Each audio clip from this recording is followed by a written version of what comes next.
Peace and grand rising to the sovereign, original, indigenous, natural, divine heirs. Today is June 30th. It is 2024 on the ancient moon calendar, 2025 on the ancient sun calendar. All rise and stand and remain standing into perpetuity and in alignment and accordance with the ancient Noahide laws as stated by this Holy Congress. This is a sovereign living ancient Article 3 Moorish American Al-Moroccan Universal Court action. We are the sovereign living justices and Eggleston Pauline Denise Ritchie. My free chosen sovereign appellation is Light to Jerry Bay. All are in capitis diminutionolo, in red ink, in propria persona sui juris, in proprio solo, and in proprio heredes. We are capite et corpus juris legalis, which is our statement that we are the lawful and legal living natural head and body for our empire. All Moors are the divine, original, indigenous, sovereign, ancient, Al-Moroccan, Moorish American ascendants for the great pharaohs of Kemet and of the ancient Moabites, Canaanites, Shemites, Israelites, Cushites, and Hittites. Our full faith and trust, our allegiance, our honor, our credit, and our energy are hereby vested in ourselves, for we are the people who are the original, indigenous, natural, divine, sovereign, ancient empire state for Morocco. We're the de jure Moorish National Republic federal government. We are ancient Washington District for Columbia. We're the Universal Moorish American Consulate and the Earth-wide Article 3 Moorish American Consular Court. Today, we are being the law by our sovereign status, which is the original, indigenous, natural, divine, sovereign, ancient Article 3 living United States District for Columbia Court. And we are the sovereign fiduciaries, original creditors, executors, trustees, trustors, divine ministers, possessors, grantors, grantors, and the titled trustors for all causes for action. We are peace, we are one nation, one state, one empire, and one God. We hereby recognize ourselves and we accept our divine sovereign ascension. We do possess in our custody all land, all natural resources, and all commerce. We, the true living God nations, are not at war. We're not at war. We're not at war with anyone. And we exercise and demonstrate all eternal, ancient, original sovereign rights at this time and at all points in time, nunc pro tunc. Islam. So I will to share the screen so that we can go ahead and just 1 moment. Go ahead and get started. Islam.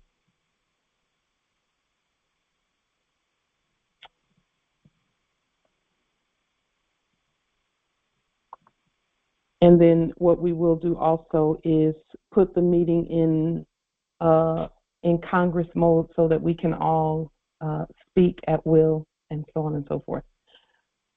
First, let me, just 1 moment.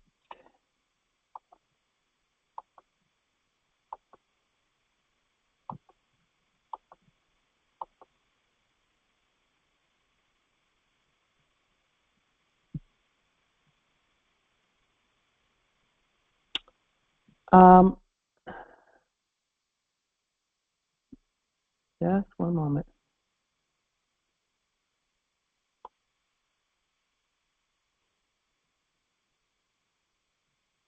Okay.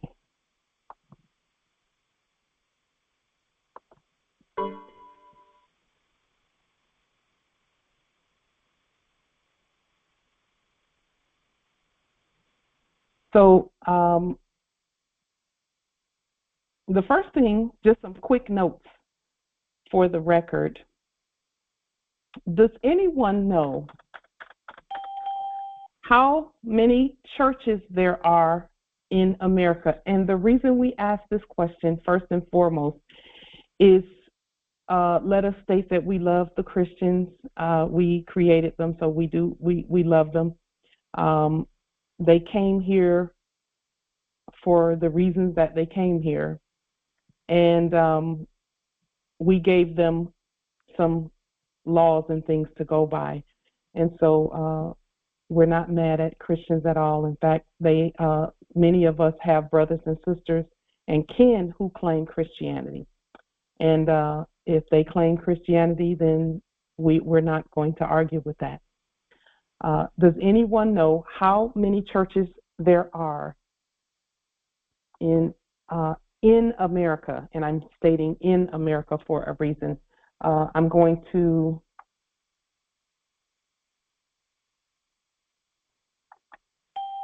feel free to Islam Noble Phoenix. My guess, probably more than 6 million actual church house buildings. Mm-hmm. That's going to be my minimum. At the very minimum, I'm going to say 6.3 million. Mm-hmm.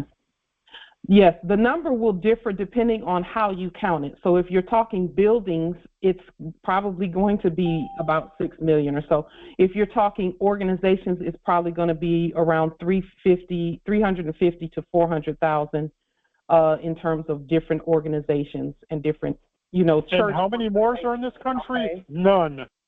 How many dum-dums do we have? Oh, sorry. Awesome. So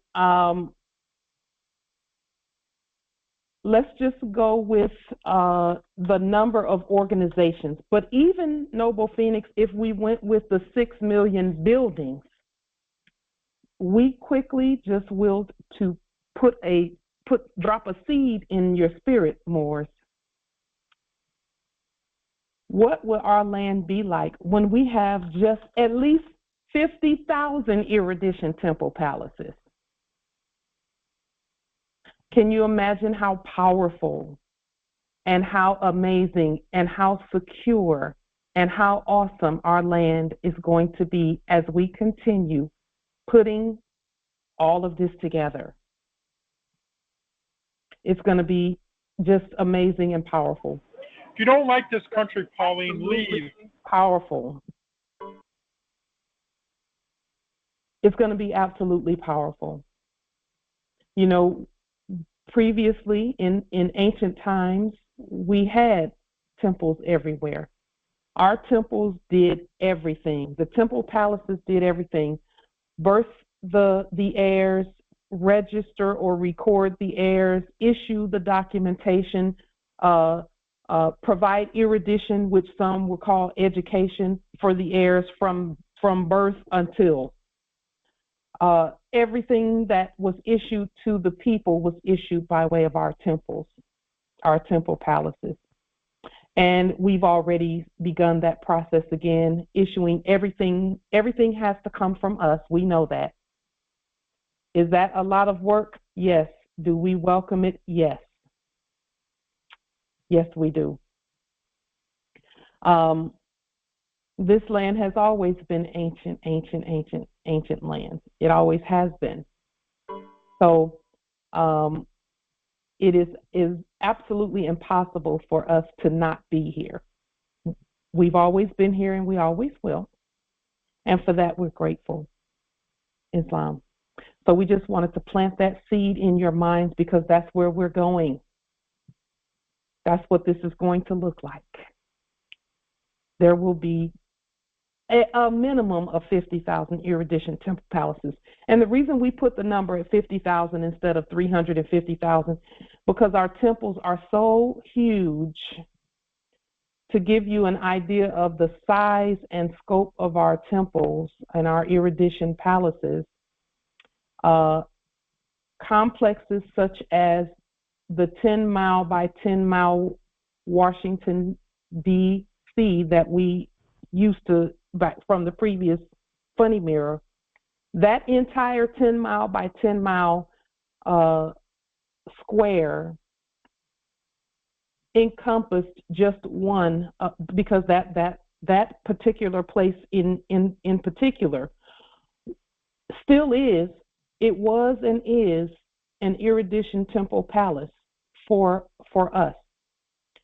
You will know that by reading the notes and the things that were enacted by George Washington. When you do a little research on George Washington, and you start looking at the notes from the George Washington Library, you will see that he absolutely 100% knew that this land was Islamic, Muslim land, all of it. And yes, he did have a fez and has a fez, and that fez is still able to be seen. So I willed to plant that seed in our minds because that is where we're going. That is what all of this is about, so that our heirs, everywhere they turn, everything they do, everything that applies to them comes from us. And for that, we're grateful. Islam. With that being stated, brief note number 2, we placed on the public record some things about property and things like that. We know that all property belongs to us. We know that. And so we stated that no one has the authority at all, nor the power, nor the proper money to tax our property. No one has that authority. We've not given it to anyone, and we will never give it to anyone. And so we're seeing now, and again, more this our estate is so huge that it takes a while from the time we put the law on the public record. It might look like it takes a little while for the system to line up, but the system always lines up with what we've stated, and it always will. So we see now that there's this portion of our systems are manifesting where there's been stated that there's an elimination of property tax. And there are many videos out there about this pronouncement that we have made. And what you see in those videos, in those actions and enactments, is simply the system saying, we heard the Moors, they're the government, therefore we have to make notification all over the earth about what's happening and about what the laws that the Moors have put on the public record. And that takes a little bit of time for everyone at earth to know the laws that we've stated. In the previous era, whenever a law would be put on the public record, it had to be published, and it would be put in all newspapers and media, and you would even have town criers and people standing on the corner yelling out the law. This is the new law, everyone, putting it up on, nailing it to posts and putting it on doors of organizations and things like that. Well, this is the equivalent of that enactment, is everything and everyone saying, okay, the Moors have stated this. Let's get this out here. But Moors, the reason that there's a little bit of a seemingly a time lag between when we say it and when it's published is number one, the media belongs to us. It didn't look like it before, but if you don't know, now you know. The media does what we tell the media to do. And so that does take some programming because it's a system. So all we're doing is saying it, we're all agreeing on it, and then the system immediately begins to line up with what we state. And then it has to go, number two, it has to go out to the people, and there's a particular way that the law is published so that it doesn't just outright shock people or cause any type of panic or chaos or things like that. This is a process that is it's a smooth transition, very smooth transition. It's very smooth. It's not a war transition. It's a peace transition. So in order for that to be so, the information seems like it's trickling out but it's really being put out everywhere. Everywhere, and everyone is getting the memo, if you will. So this is further proof of that. And again, I really don't have to put this link in the chat, but I will, because all you have to do is Google, you know, states eliminating property taxes. And yes, I did put that link in the chat. There are many, many announcements and pronouncements about that, because that is what we have placed on the public record. So, Moors, all we have to do is continue speaking and being patient as the system, because it's a huge system. It's huge. Because, see, when we announce it here, it doesn't just apply to here. It applies to China. It applies to Japan, Australia, Africa, Asia, everywhere. It applies to everywhere. And that information has to get out because we said so. We stated that. And so there have been Moors who demonstrated taxes being taken off. Well, some demonstrated it and some didn't, but it's still going to affect everyone. Why? Because fiat notes are no good. Debt notes are no good. So you can't rightfully charge someone in a manner that they cannot pay unless you provide a way for them to pay. And if they choose not to pay that way, they don't have to. That's the law. That's the law. So with that being stated, really quickly,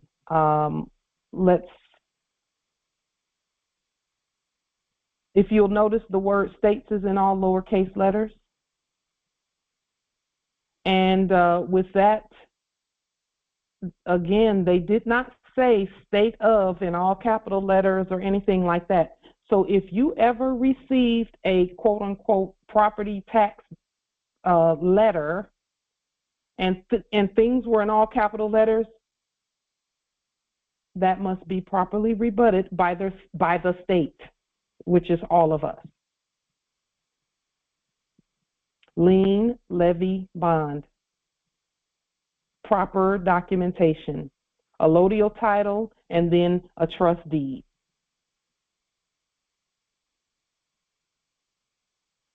That states that your property is on the land,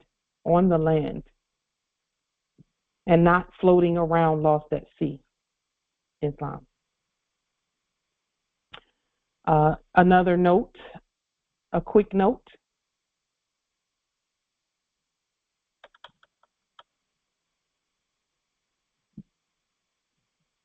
The enactment or acted debate.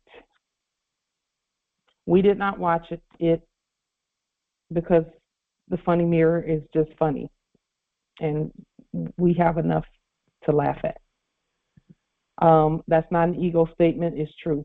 We did not watch it. However, we did, as we were looking at things and persons, we noticed that it unnerved and caused some shaking and some shuddering from the citizens,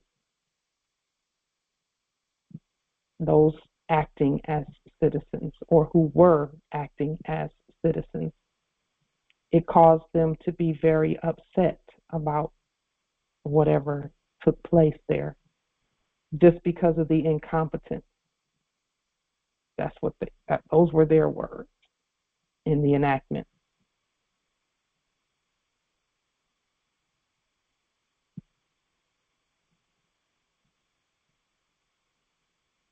First and foremost, neither one of those two actors, and we'll just say this, neither one of those two actors have even been nominated properly according to the proper protocol.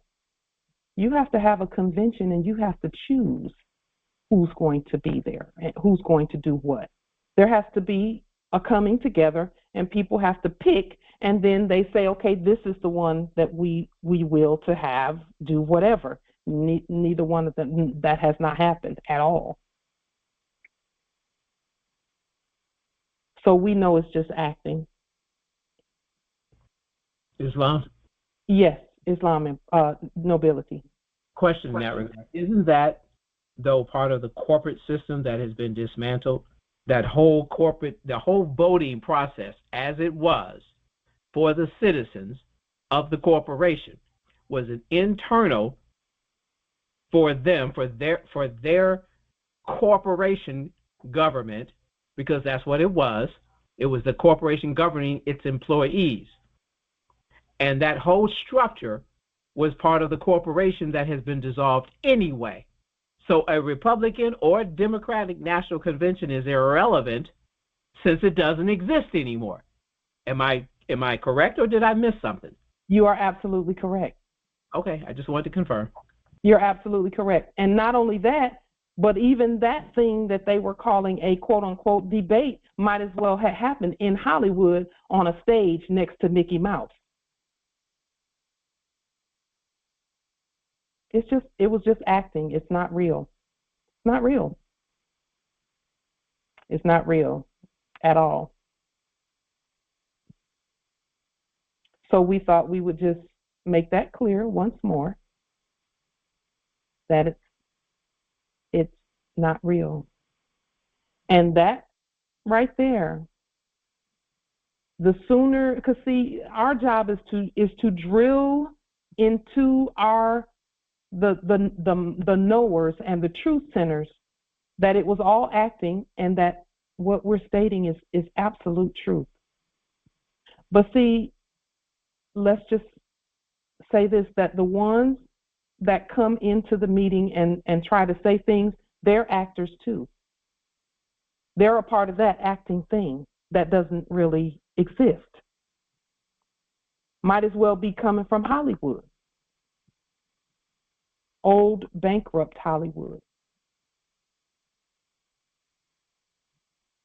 And that's why they won't say anything about that stuff.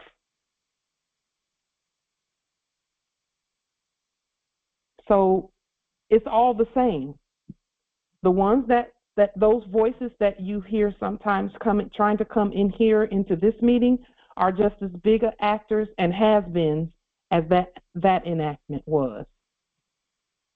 And they're no different. It's not different. It's the same. We would want to think that one is way over here and another one is unrelated to it. No, it's all fake. It's all acting. Might as well be a cartoon, the Road Runner and, Wile E. Coyote type of thing. It's not real. It's not real. It's not. But then again, Morris, neither is all of that stuff that comes that where you feel that, someone is trying to take a domicile and all this and that. You must know that that's acting, and you must rebut it. Just rebut it. Just rebut it and keep moving. Rebut it and keep moving. Empress Shasha put in the chat, there never was voting. That's absolutely correct, and everybody knows that. Everyone knows that.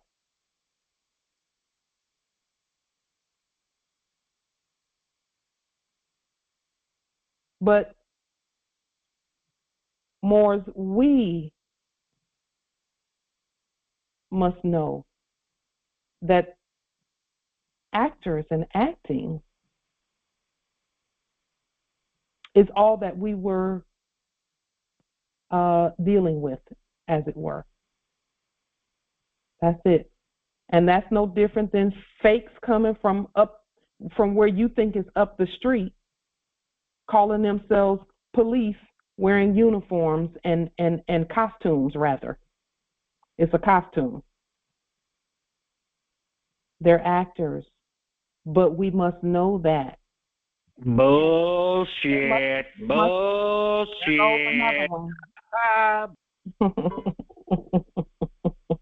That's acting, Morris. That's acting. Because who does that instead of having a an intelligent conversation. Who does that? Instead of having an intelligent conversation about the law. But you don't even know the law. Who does that? Hadn't quoted one law at all, ever. Ever. But some people get so angry when those poor dears come on and start saying and doing that stuff. Don't let them control your energy. They're actors. With no substance. None. No substance.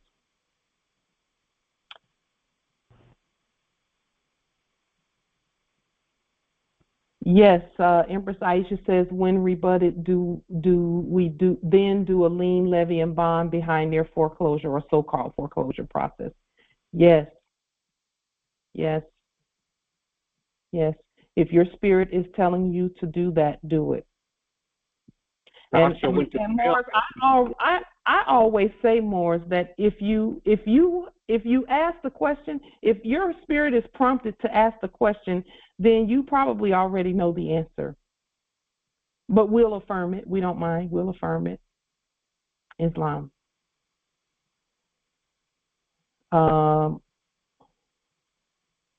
So we just will to point that out, and we will to say to the subject, fear not. Fear not. We are here. Our subjects have nothing to fear. Other Moors have nothing to fear. The sleeping Moors have nothing to fear because we're here. Islam? Islam, Empress. Oh, why do I have an echo? Nothing else. Islam, Empress. Okay. I have an echo, and I'm not figuring out what is going on. Let me get back to you. I got to figure out where his echo is coming from. This is actually the first time that I've not heard the echo. Oh, wonderful. Okay, cool.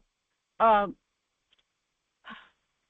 consulate and I are in the beginning of a demonstration on a domicile that was supposedly in their system foreclosed. Mm-hmm. And so as we start this demonstration and we send DeLorean, mm-hmm. I'm not confused. I'm confused who gets the DeLorean. Do I send the DeLorean to the previous people who had the contract on that property with the banks? Or do I send the DeLorean to the county itself? I'm confused who gets the DeLorean. So our suggestion would be send it to the subjects in the Office of County. Okay. All right. Okay. Because that is where the recording, you see. Makes sense. Okay. So send it there and ensure that the address is properly stated and no zip code, and the subject in the Office of head magistrate at the county court. The subject in the office of, make sure you put the word subject and then colon and then that name. Okay, all right. Islam. Excellent. Thank you so much. Islam. Empress, thank you for continuing to stand. This thing is already done. It's just the ancestors' will that we just keep, just know our system. That's what they will, that we know our system. So, Islam, Empress. that which was just mentioned makes sense, because after doing the Brentwood law, mm-hmm. it's just abundantly clear that any banking institution was an interloper. And so, because we know that the court is a bank, we know that the countess, properly spelled because it's a she, countess, mm-hmm. and not county in the fiction, was the one who held the accounts. So to send it to the countess and have the record be recorded there, you lawfully and legally remove the acting fraud of an institutionalized bank and properly stated the exchange. Because once we start realizing that these actors who were pretending to be a mortgage broker or a lender or anything of that nonsense, they never gave you any consideration, which was a proper any monetized value, so, which was absolutely nothing. It was your autograph and signature that did the transaction to begin with. So if you sat there and signed 100 paperworks on your closing, and they all went to the county, and a few went to the acting bank, then the responsibility lies with the countess and not the institution that was being the interloper in the process. Yes. Yes. Islam. Indeed. Does anyone have a dictionary nearby where you can look up the word debate? Because I will to make a quick statement about the word, the root word being bait. Well, what would they be trying to bait? What is that about? Islam. Islam. They was baiting the fraud. So the bait was a fraud, and they was trying to use the fraud to denationalize the people. Our grand sheet calls it inducement to fraud, just like Empress Angel stated. Inducement to fraud. If you see, there was a bait to get you to vote in a dead system, because that would re-register everybody all the way back up, or down, should I say. Do we vote and do we have elections all the time? We just do it together. And we vote on issues because we all are the presidents and governors and judges and justices and all of that. We are the government. I looked up the word bait in the Webster's 1828 dictionary. It says to beat or to strike, to strife or contention. As a noun, it says strife or contention. In other words, war, energy.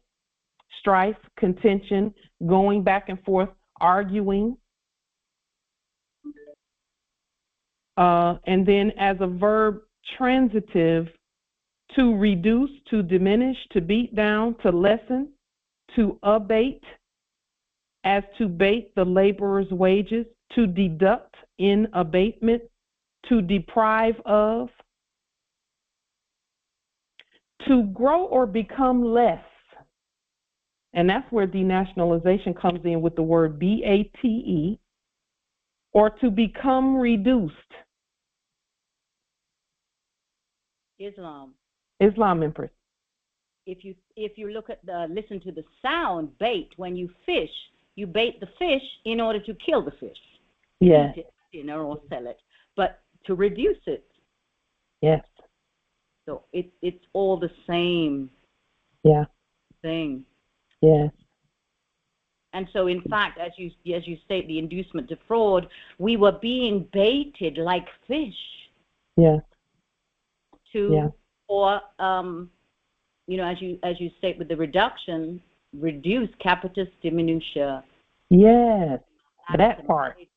That piece. Yes. Right. Yes. Yes. Islam. Islam. Mm. So now we know what that enactment was about.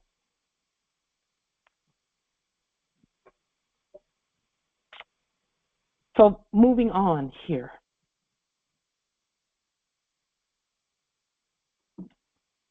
Islam, just before we go on, if I may. Yes, Empress. Looking back at school and all of those other things, there was the debate club, and it was a great club. Yes. And when you look at it, it was really about quarrel. It was about war. It Yeah. was always presented as speech and knowledge, and although Yes. it wasn't always knowledge, because in the debate group, you just were given something to debate, and the goal was to win, whether it was true Yes. or not. Yes. And Yes. so that's a huge light being shone on that for me, and I'm sure for many of us. But yes, so I yield. Islam also. It was really court. That's what I was getting ready to say. I mean, because when you sit down and you pay attention to the acting in a venue, right? You have the prosecutor and you have the defendant, and they sit there. I mean, the prosecution always has the obligation to prove the case, right?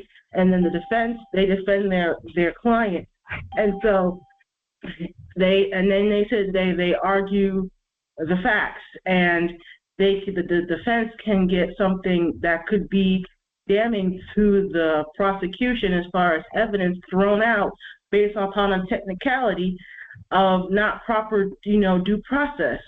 Mm-hmm. And so the defendant could be guilty as all get out, but because of the lack of due process from the prosecution, the defense would, most likely, in most cases, win because of that. And all they were doing was just debating the facts that the prosecution brought into the venue to put before the mediator to mediate. Yeah. Islam, and in that venue, there is no due process. Right.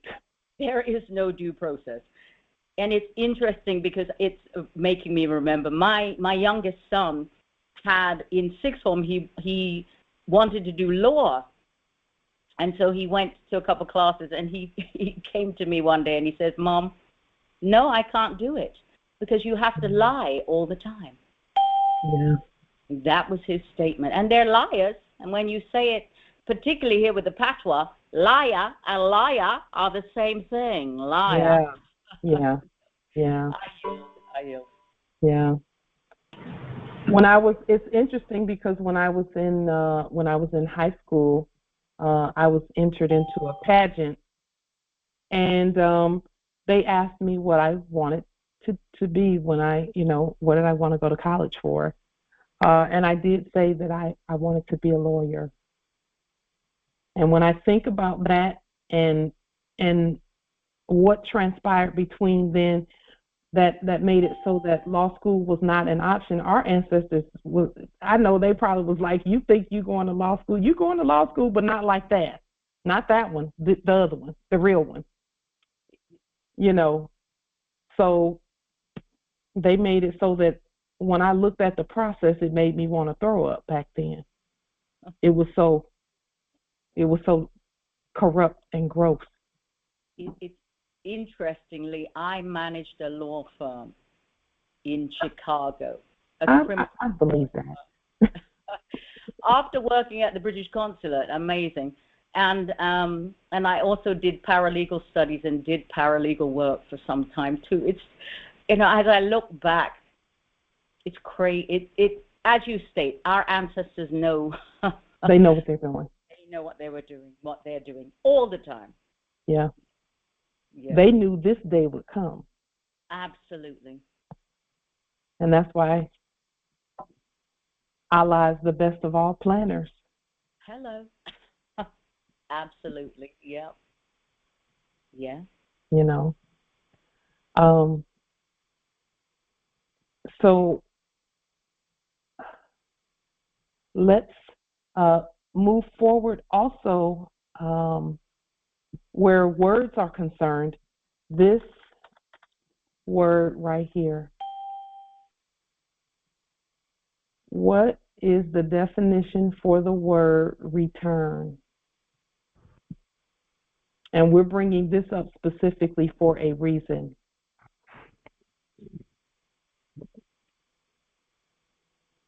The definition, Islam. Go ahead. The top of my head, I'm going to say, I mean, it's to come back, to go back to where you came from, to return to a state of mind or a place. Or, I'm going to look in Black's Law and see if it's in here. Yes. Hold on. And Empress Cynthia, I believe she was going to make a statement. Well, ditto, return to origin. That's what I was going. I am saying Islam. Yes. Islam, indeed. Yes. Well, this word specifically. In Black's Law Dictionary, it says to bring, carry, or send back. Yes. And then to place in the custody of. Yes. To restore, to redeliver, to send back. Yes. And then it goes on, but I'll yield there. Yes. Now think for a moment, Moors, because there was some trickery and some baboonery and some buffoonery going on around the words tax return. Tax return.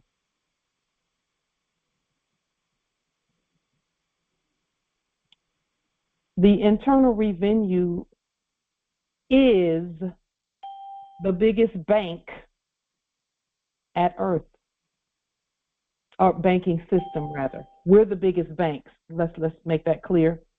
But the banking system, the Internal Revenue is that system. So when you think about a tax return, we know Moors are not taxed, but then we're supposed to be getting back a whole lot more than we ever imagined. The more I look at that process, Moors, and what tax returns were supposed to be for us, the return was supposed to just run like a river, Noble Booker Bay. Internal river return. That's where the wealth was hidden in plain sight. I did a demonstration recently, and all I did was 2 bags of clothing and a couple of items. And by the time I looked at the implications of a Goodwill donation receipt, there was so much, just one moment, please don't click on that in the chat. Let me get rid of the imposter. There was so much money coming back to us from that, from just that one.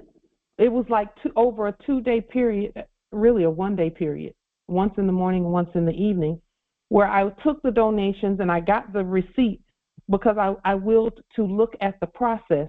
And now I know why Goodwill spread so much. Okay. So when you talk about tax return, we should be our Internal Revenue refund report. That should be where we celebrate and come together and compare notes on these return reports to see how much wealth comes back. So much came back from just one day when I really looked at what we're really doing. We pity you poor hopeless people. I'll just say this more about that process. And this is why there was supposed to be a bad taste in the mouths of people regarding the internal revenue, because it's such a big windfall of wealth coming back to us. We know everyone was supposed to be paying taxes to us. We knew that. Oh, we knew that. We knew it. Oh. We knew that. So here's the thing. The ancestors had us to copy the serial numbers of each of the items that we took, because there was, a couple of vacuum cleaners, a couple of printers, 3 printers, and 2 vacuum cleaners, and they just had us to write down, log in those, nationalize them first. That's what the logging them into our system was about. And then they had us to... Welcome once again to Pauline's garage sale. Pauline's fucking... They had us to write down the serial numbers and things for our refund report, and then have our assistant to put that into a spreadsheet. And let's just say, for example, you have a vacuum cleaner and you paid $400 for the vacuum cleaner, brand new. Your ancestors are imaginary, or else they would have given you that. For the vacuum cleaner. When it was brand new, you paid $400 for it. You've used it, it's depreciated down to where it doesn't even work anymore. Well, there are some out there who know how to fix them and get them working, or take the parts, or take the metal out of them, or anything like that. Or they know how to fix them, or they'll take the metals out. Well, did you know, Moors, that you can claim the $400 as depreciation of the whole amount as a depreciation? So it's like you're getting the reimbursement for the brand new thing all over again. So you claim that, and with our banks and banking systems, our deductions are going to be depositable into our bank accounts. That's how our system works. So if there was a bag of clothing that had some quote unquote designer clothing in them, some quote unquote designer clothing in them, whatever the amount was, the original amount that was paid for that designer clothing, you can claim that as depreciated amount when you donate it. You should go into court on Wednesday. So if you have 5 pairs of jeans and you paid $50 or whatever you paid for them when you first bought them, and then you donate them to Goodwill or wherever, then you can claim the $50 depreciated value, because they're depreciated all the way down for you. Okay. You're not supposed to go to that. We have so many credits that we did not pick, that we left all of that on the table out there when we could have been using it. So our ancestors knew what they were doing, because it was a fake system in a previous enactment, in a previous era. We were not supposed to just be hog wild in that system to where we wouldn't want to come out of it. You know what I'm saying? We must our ancestors meant for us to come out of that system, that fake enactment, when it was time, and then claim our real wealth. So we're restating all the wealth, we're nationalizing everything, and then using our system to claim those credits. So that is part of the return process. It's called reversion of estate, or reversion for estate. That's what our Grand Sheikh Taj Tariq Bey calls it, reversion of estate. And he's full of shit.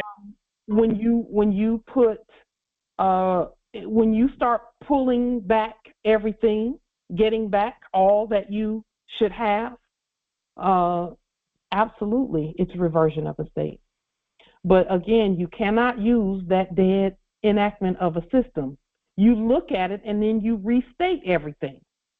So the goodwill donation receipt that we have, we just restated the goodwill tax ID, which is at the top, and then nationalize the logo, and then credit ourselves with that so we can deposit it in the bank.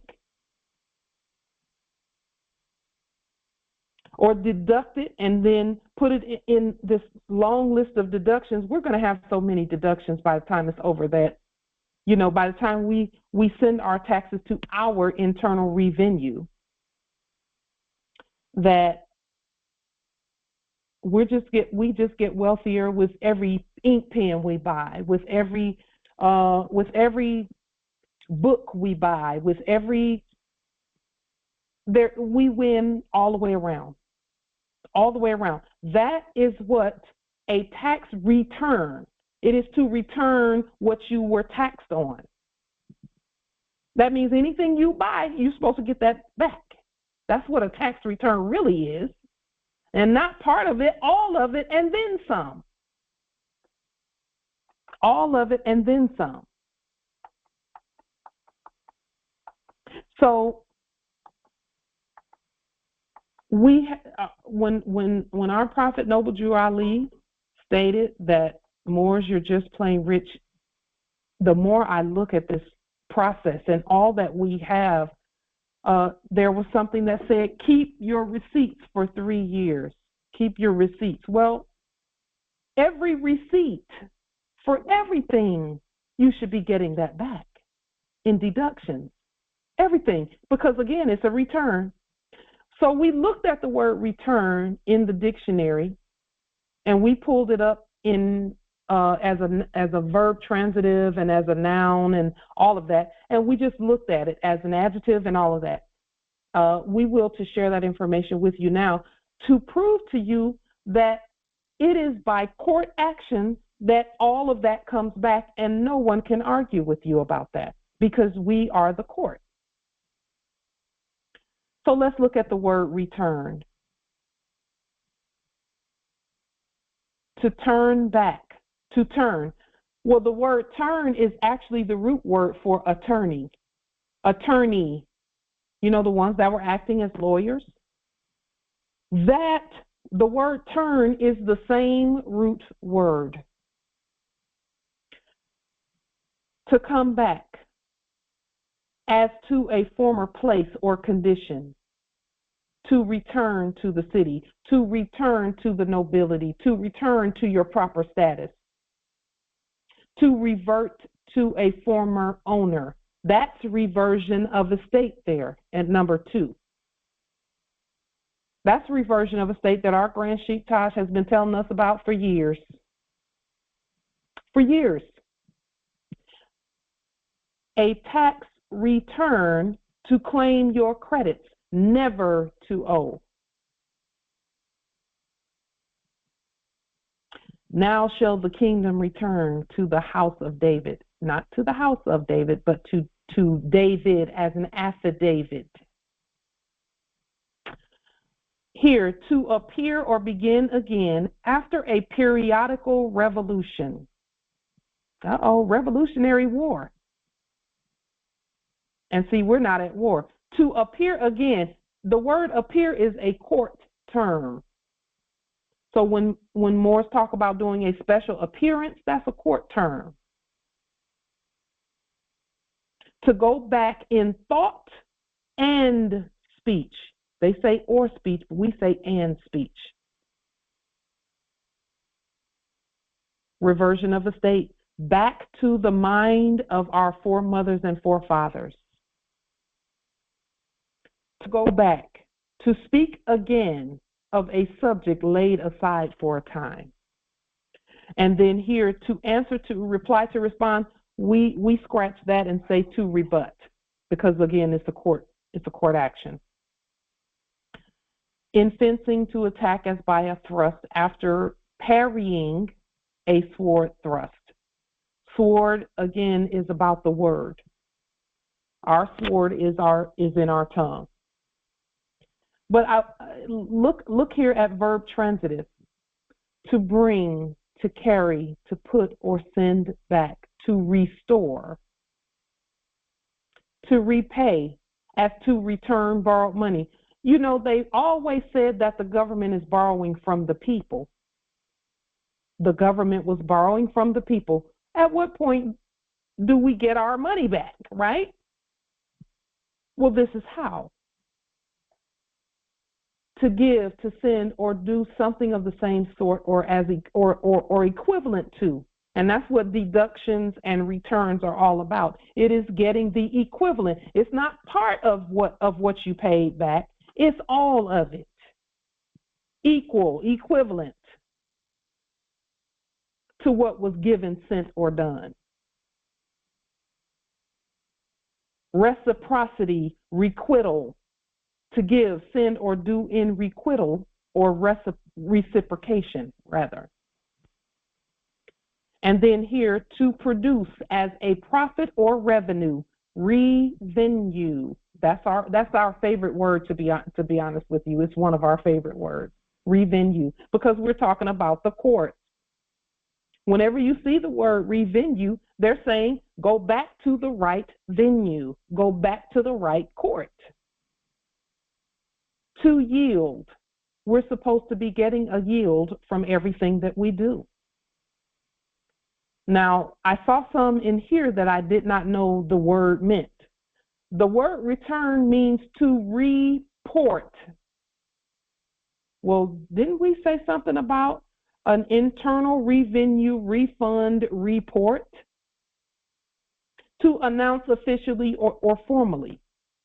To turn in a writ, account, or statement to a judge or other official. And that's why they are subjects in the office of, and we're the judges and justices. Moses returned the words of the people unto the Lord. To give back in reply. To retort, to recriminate, to reflect, sound, light, etc. Number 8 is about frequency. It's about the frequency, the vibration. So when we return sound and light, what we're really doing is putting the proper address and speaking to the right court with our returns, our internal revenue refund reports. Return, to elect or re-elect, as he was returned to Congress. Did you know that whenever we do a tax return, we're electing and re-electing and stating who's the judge and justices? We're putting ourselves right back in that office each and every time, not that we leave the office at all.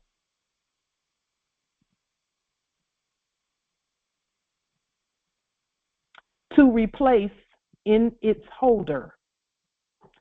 There's a term in the Universal Commercial Codes called a holder in due course. Well, due course is done. So it's time to return that back.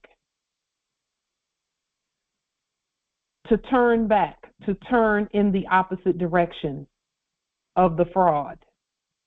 To turn away from.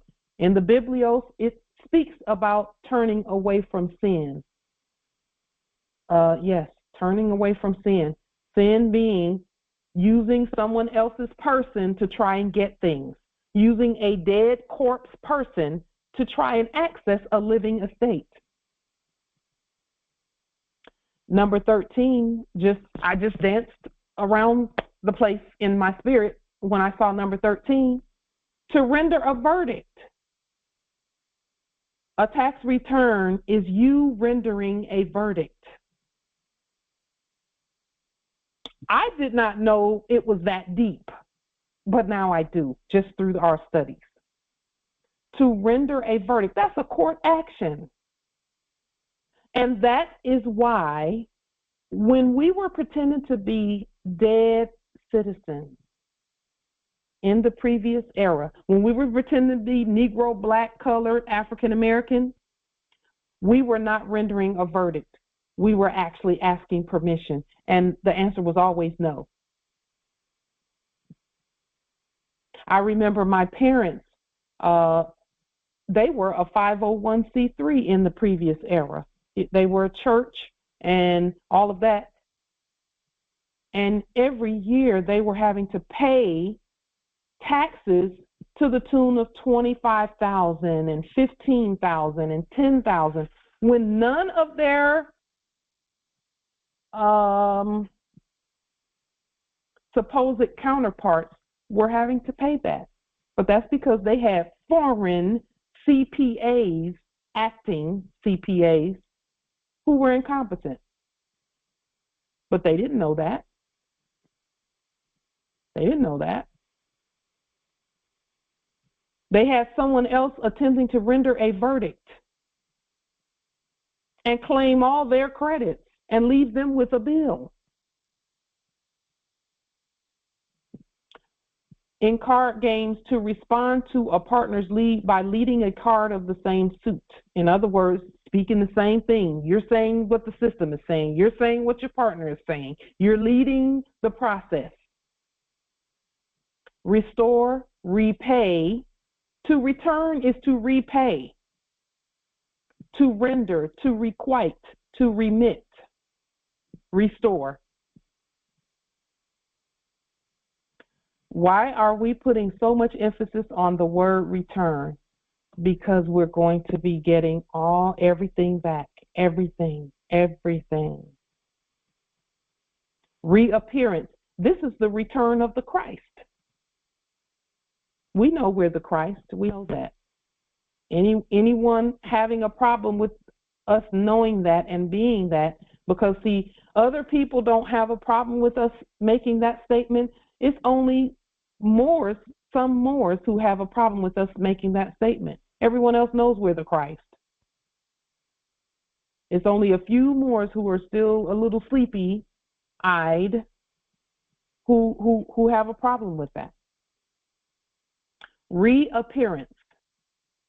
Something done or given as an equivalent for that received. Profit made on an exchange of goods.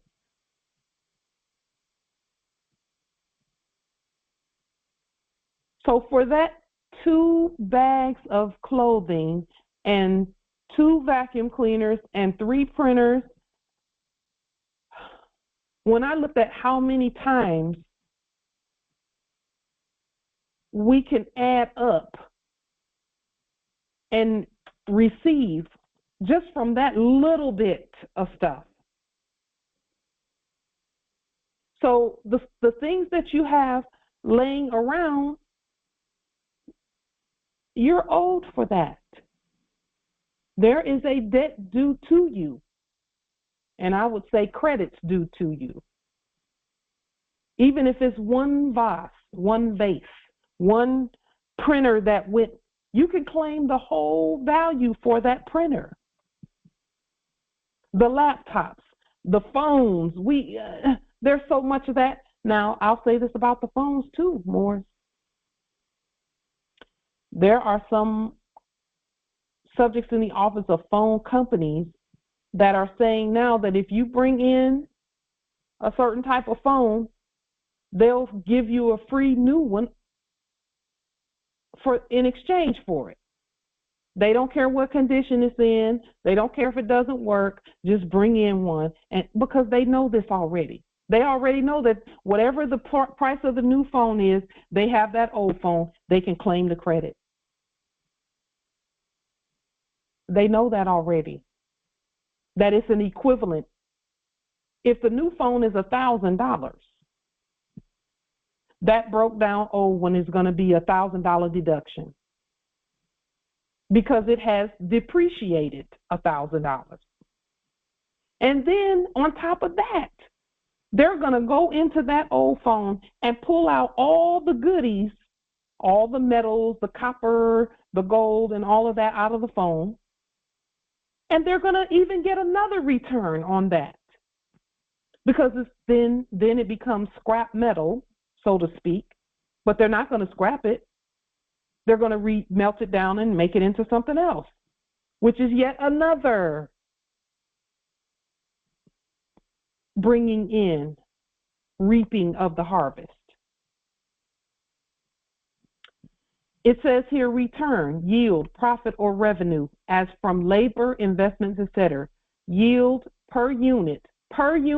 So for each phone you take in and they give you a new one, you're thinking, wow, I got this for free. They just made a killing. They just made a ton off of that.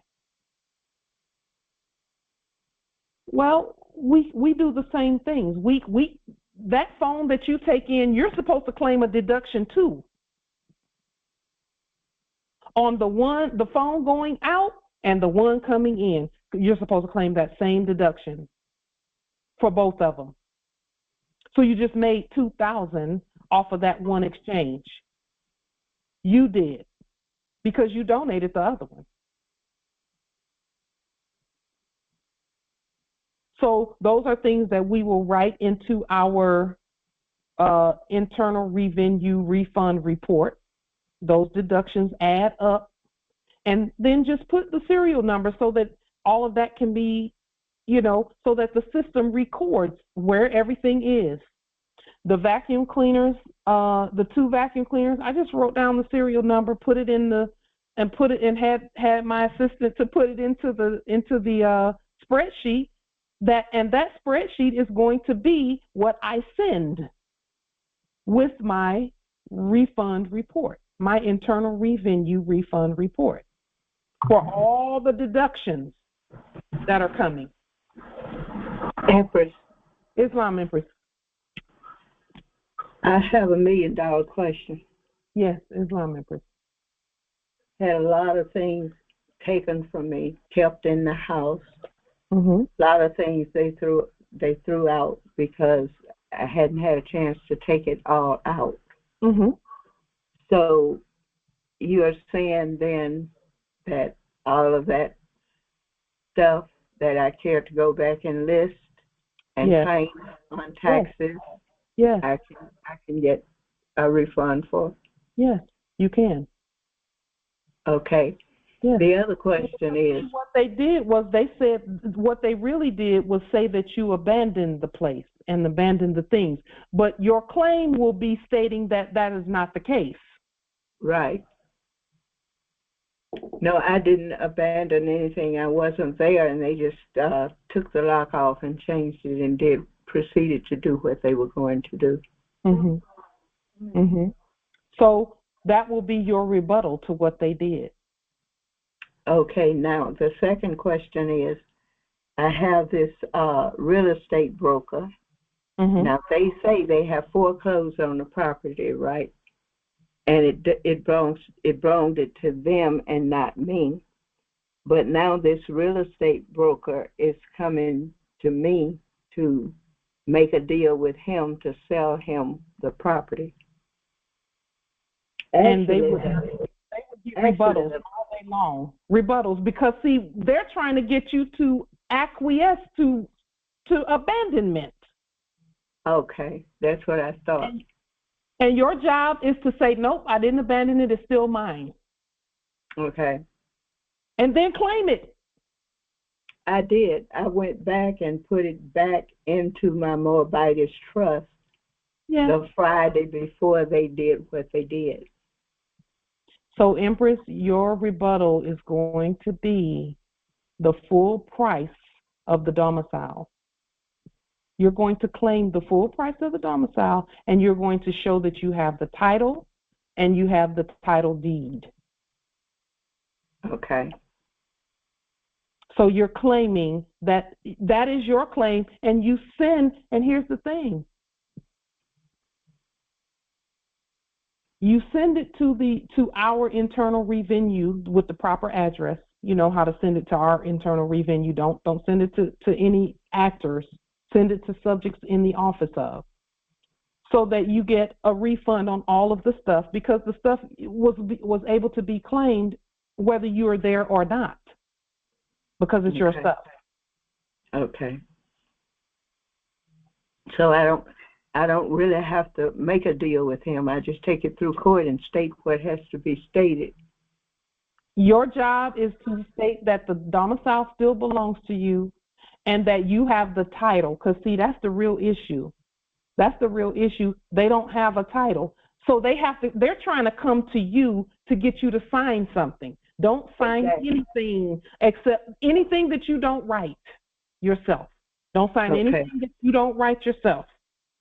And what you're writing is your right. You get that, Empress? Yes. You are writing your rights. That you are the heir, the owner. You're still, the domicile is still yours. And I can tell you that as you continue to claim the domicile, just keep claiming it. Stay on who you are, and that you have the title.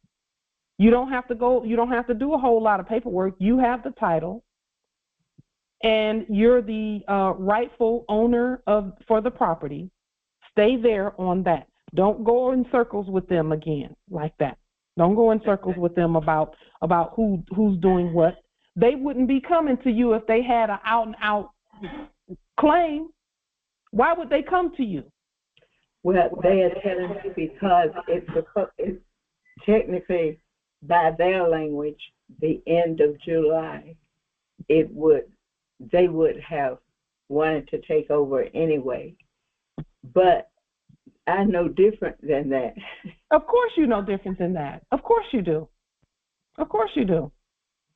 So all you do, Empress, make it easy on you. Mm-hmm. Stay on the fact that you have the title and that no one owns it but you. Okay. Thank you. That's my uppercase name, right? It can be either your uppercase, all uppercase, or it can be in capitis diminution minima, or media, which is the first letter capitalized. Either one. Okay. But the allodial title is going to be in all lowercase letters. Okay. In red. Gotcha. Okay. So I really don't need anybody else to be doing that paperwork. I can just make those statements and send it through court myself, take it through our Article 3 court. Yeah, you are the court. You're the judge for the case. Right.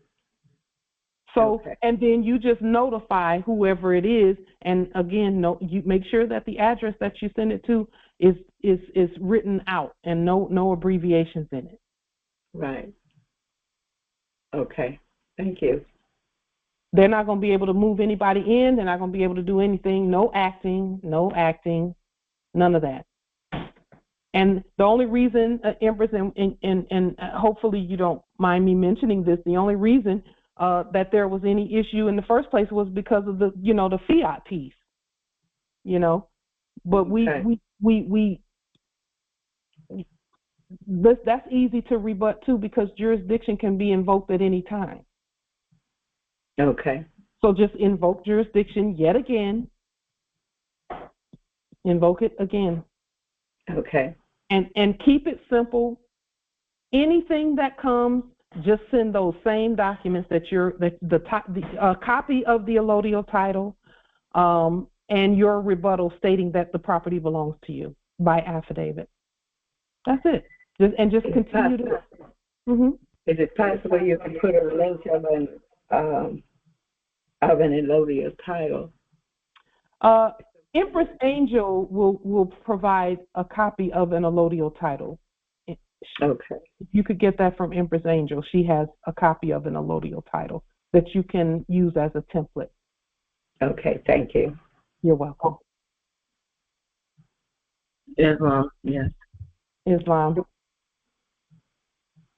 And again, listen, Morris, we must begin to claim deductions for the properties and send it to the Internal Revenue, which is us, the subjects in the Office of Internal Revenue. So if you have claimed a domicile in the past 30 years,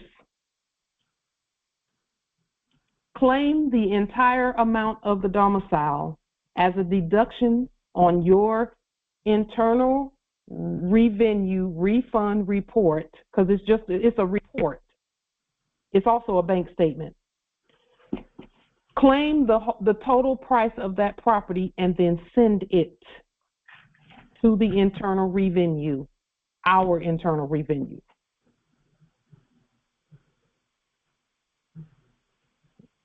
So that's going to cause the system to start looking for some things. And if someone is claiming to own it or trying to do financial things about it, you're putting that as a deduction on your Internal Revenue refund report is going to counter that. And it's going to cause the system to start issuing things to fakes and frauds. Oh, okay. And knocking them out the box. Okay. It works essentially as an estoppel. So I have owned that property since '94. You still own it. Ain't nothing changed. Okay. There it is. I get that. I can't see how these people do what they do. Empress, they do what they do whenever they see contracts about, from them.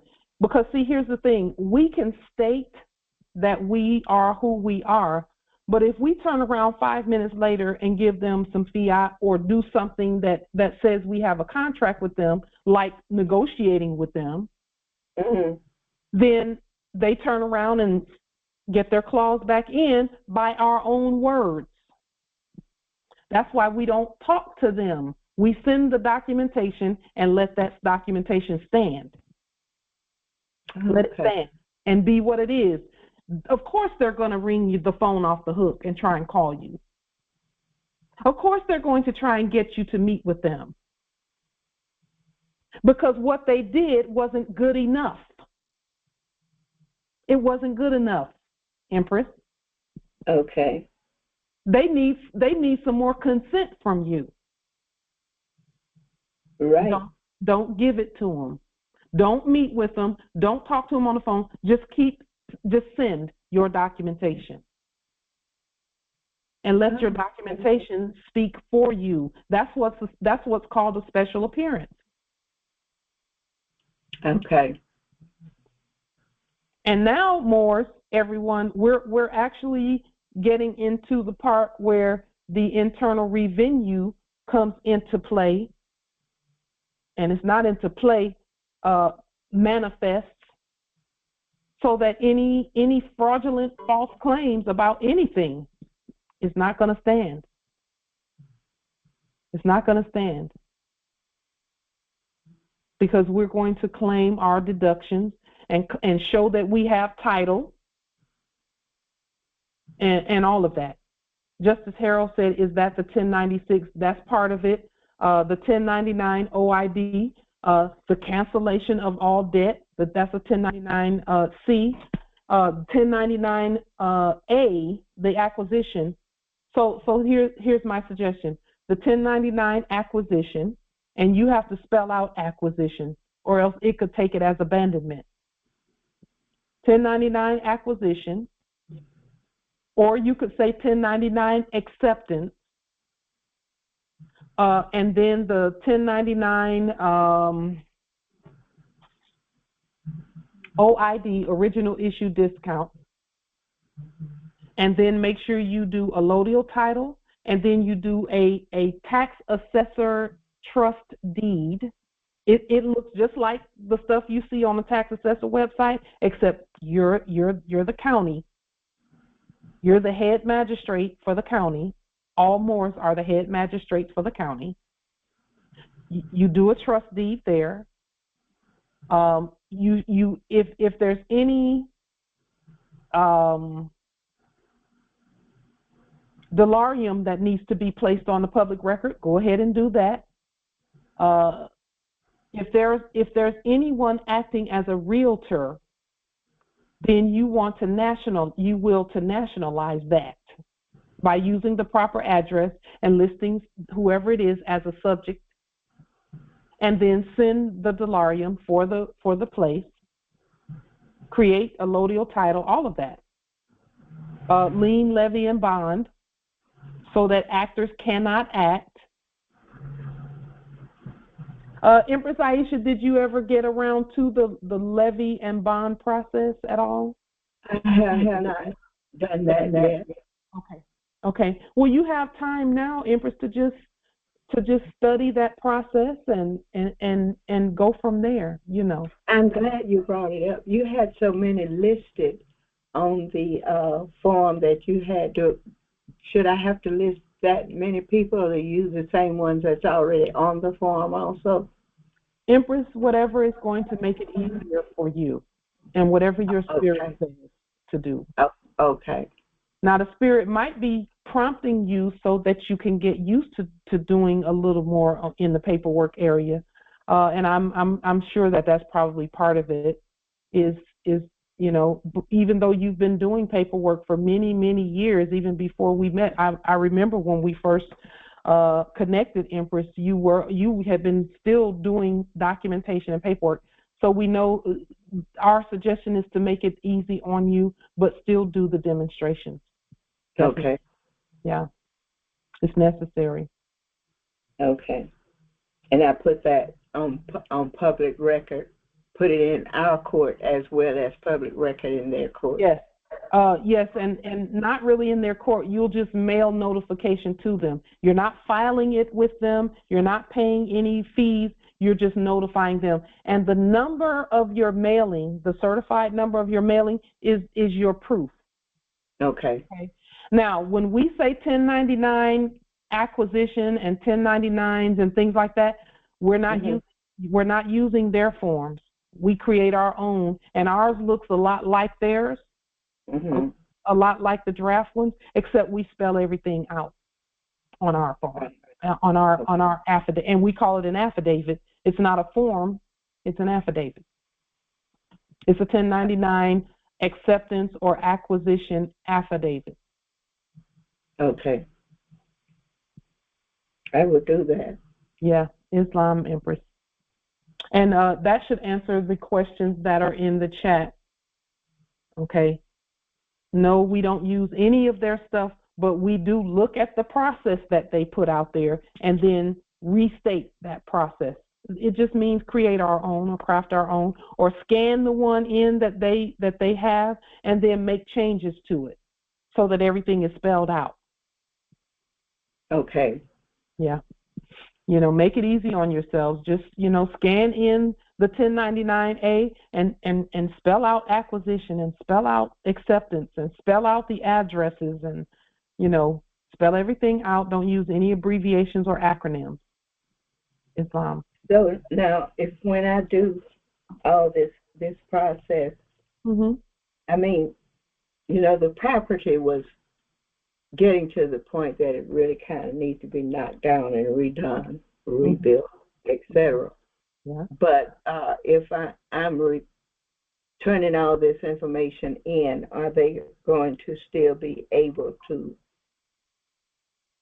move other people in and put this property on their list and do what they want to do with it? Let me tell you what they're really going to do, Empress. I know this to be true. They are going to fix the property up. Okay. But because you have title, they're just fixing it up for you. They're going to fix it up. Okay. Islam. Trust and know that. They're going to fix it up because it's necessary that they do that. Okay.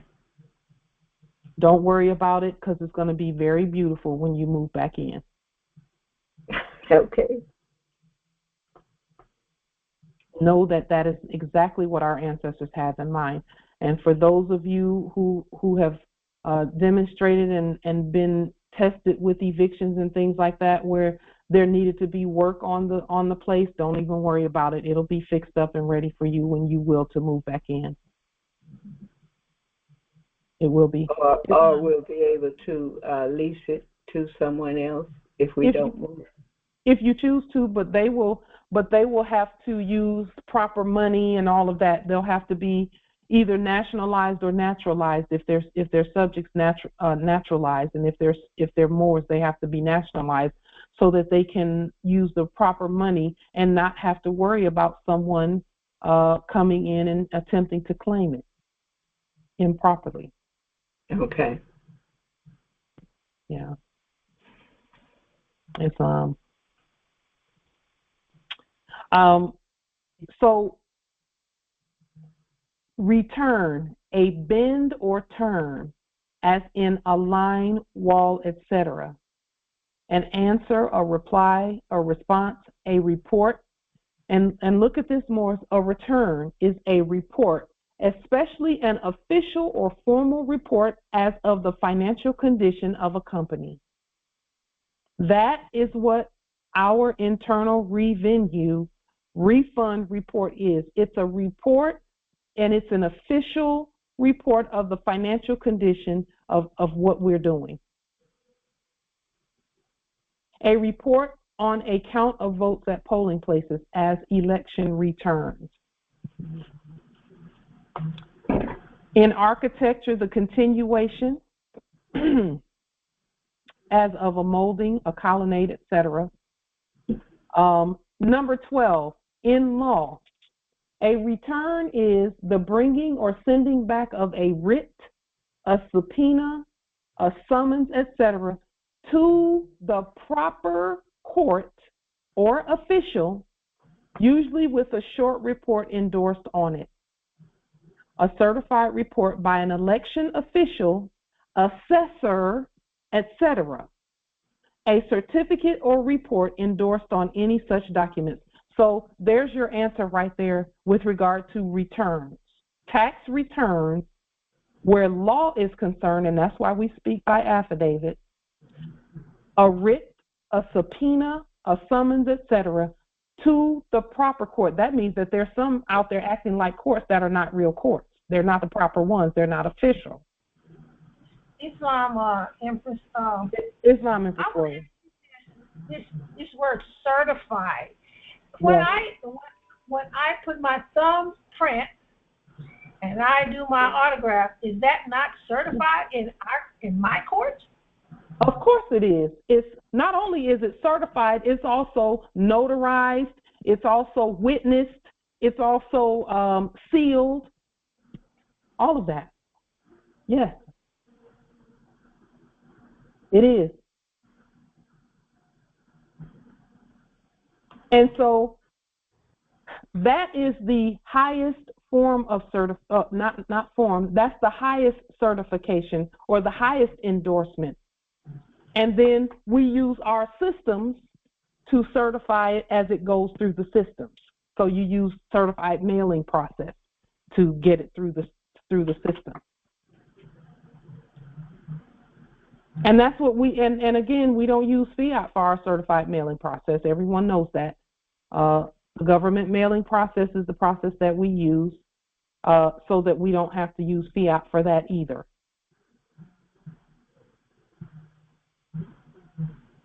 So now you see what a tax return or any type of a return is, and it must go to the proper court. First, it has to come from the proper court, which is us. Then it goes to the proper court.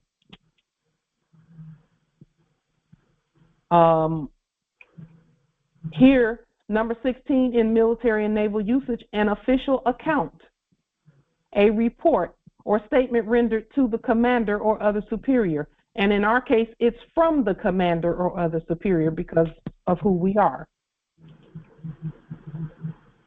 Okay? So with this word, we have so many credits to collect. We have so much wealth to collect. We have so much circulation of wealth it's just every little thing you see. I don't care if it's a spoon, I don't care if it's a ink pen, all of it has a value that we can claim, no matter what it is.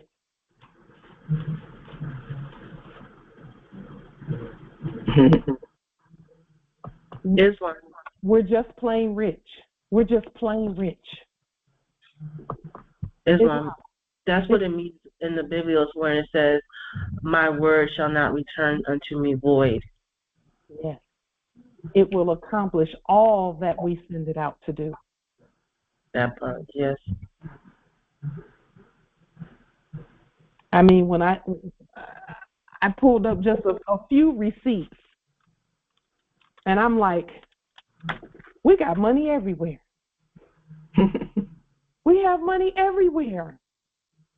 There's nothing that has ever come into our possession that we cannot claim. Yes, Empress Imani says in the chat, that's why it's important to go through the domicile to acquire a list of all assets.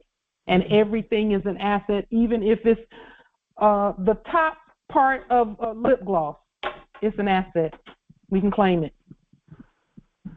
At full value. Full value. You know, I lost a lot of receipts. Because they set it out, and then the next day I was going to go around and pick up some more of my paperwork and stuff. And the city had sent a truck around to clean the yard off. Well, Empress, did you know that if you can remember what it is, then you haven't lost a thing? Okay. You're the first record of at all times. Okay, because I had scanned a lot of it in my computer, a lot of things in my computer that I do have a record of. Yeah, it's still there, Empress. It's still there for you to claim. Okay. You have not lost a thing. And it's going to be in better condition when you get that again. When you possess it again, but it has to be fixed up. It has to be fixed up. And that's what I know in my knower that's what that process is about for you. Okay. I know that in my knower. I know I sure went back and put that under my trust.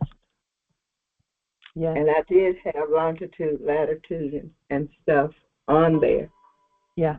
You know, and I think that's why this broker is coming after me to try to get me to sign some kind of sale paper with him before the end of July. Don't do it, Empress. He's not a real broker. I know. Okay, thank you. He's an actor. He's acting. That's just our suggestion. We can't tell you what to do, Empress, but we would not do it. But it feels so good to know the truth, because that's in my spirit, not to deal with him at all or to deal with anyone concerning that. Because I've already put some stuff on the court. I mean, through the court, I just have to send it to the mirror court. The inferior court. Yeah. To the where you're the head magistrate. Right. You're the head justice, the chief justice. All right. Yeah.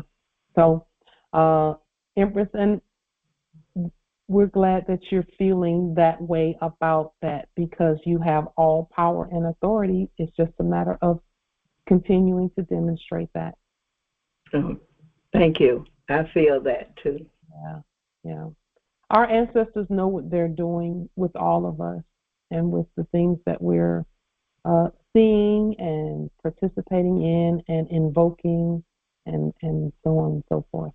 We trust them. Okay, thank you. It's fine. Empress Aisha, did you get the email? I see here that you sent the email to Princess Amber. I'll find it. Okay. Yes, Empress Shasha, yes, you put a question in the chat. Yes, we must create our own receipts. I have a stack of receipts here, but I'm going to restate them. They're just going to be listed in, I'm having my assistant enter them into the database so that they are properly nationalized receipts, these amounts. And then, you know, we go from there. And see, what we'll do is scan them all in, and that will be our proof. If we, you know, they're restated when we print them out. Right. Okay. The question was really, if I don't have the receipt anymore, I can just create one. Oh yes, absolutely. Yes. Okay. And the ones that do exist will be restated, nationalized. Yes. Oh, wonderful. Thank you. Okay, but what type of denomination of delarium do we use for the receipts? What does your spirit? It depends on what the item is worth. That's the answer right there. Okay, thank you. Your spirit knows. Islam, Empress. Yes, this is Empress Imani. While we are yet in the discussion pertaining to domiciles, I'm looking at another domicile, and I am, I guess, what I would call tentatively scheduled to look at that tomorrow. Mm-hmm. And it's with a realtor. Mm-hmm. However, they're not a real realtor, but okay, but we they're subject in the office of realtor. Exactly. Mm-hmm. And so the so-called owner is requesting anyone who wants to tour the property to give a letter of, let's see what they call it. Probably a pre-approval. Right, exactly. To kind of let you know that they can actually afford, the person can actually afford the home. Mm-hmm. So that's what I have to give to the quote-unquote so-called realtor. Mm-hmm. So my question is, because you all just mentioned something earlier, and I only got part of it as it relates to, the acting realtor. Mm-hmm. To nationalize, how do you nationalize the realtor? So whatever the logo is for the real estate company, you will slightly change it. You can put some red in it or put some blue in it. And then because again, even according to the United States Trademark and Patent Office, when you change the logo, it's no longer theirs, it's yours. So we nationalize logos that way, and we've been doing that for years. And then with the realtor, they are to know that whenever you send whatever you send, it should be subject, the word subject, colon, and then the name of the one acting as realtor. That is putting them in their proper status. Okay. And then it is going to be important that a lien, a levy, and a bond on the property be done. And we suggest doing that before seeing the property, before the showing, but since you already have it scheduled, let your spirit lead you on that, but those are going to have to be done. Okay, so the lien, levy, and bond, right? Mm-hmm. And we have templates under our videos for that, those three processes. Perfect. So my intentions to take with me when I do go, well, no, not when I do go, because they are requesting that I send this information prior to. Mm-hmm. And I'm sending an affidavit, and then, of course, the letter for proof of income or whatever it is that they're asking for. And that is going to be the a 100 million Delarian letter that we have. So that is a great idea to do. That's a great demonstration to do. Don't be surprised if they act like they don't know what that is. Don't be surprised, but they know that it's supposed to be real money and they don't really own anything. So, right. and for demonstrations like that, Empress, we always suggest that before you do anything like that, you do lien, levy, bond, create a allodial title, do an exchange on the public record in Delarium, and then do and create a trust deed. Those are the steps that we suggest. But again, you already have it. You already have everything planned already. Well, so actually, create what you will to create and then send it. Well, actually, I can't reschedule it. I have time to let her know, okay, can I reschedule? I need to set it further out. Let your spirit lead you on, okay. Because of wherever you are in those processes, let your spirit lead you on how to handle it. Your spirit is always going to tell you the right thing.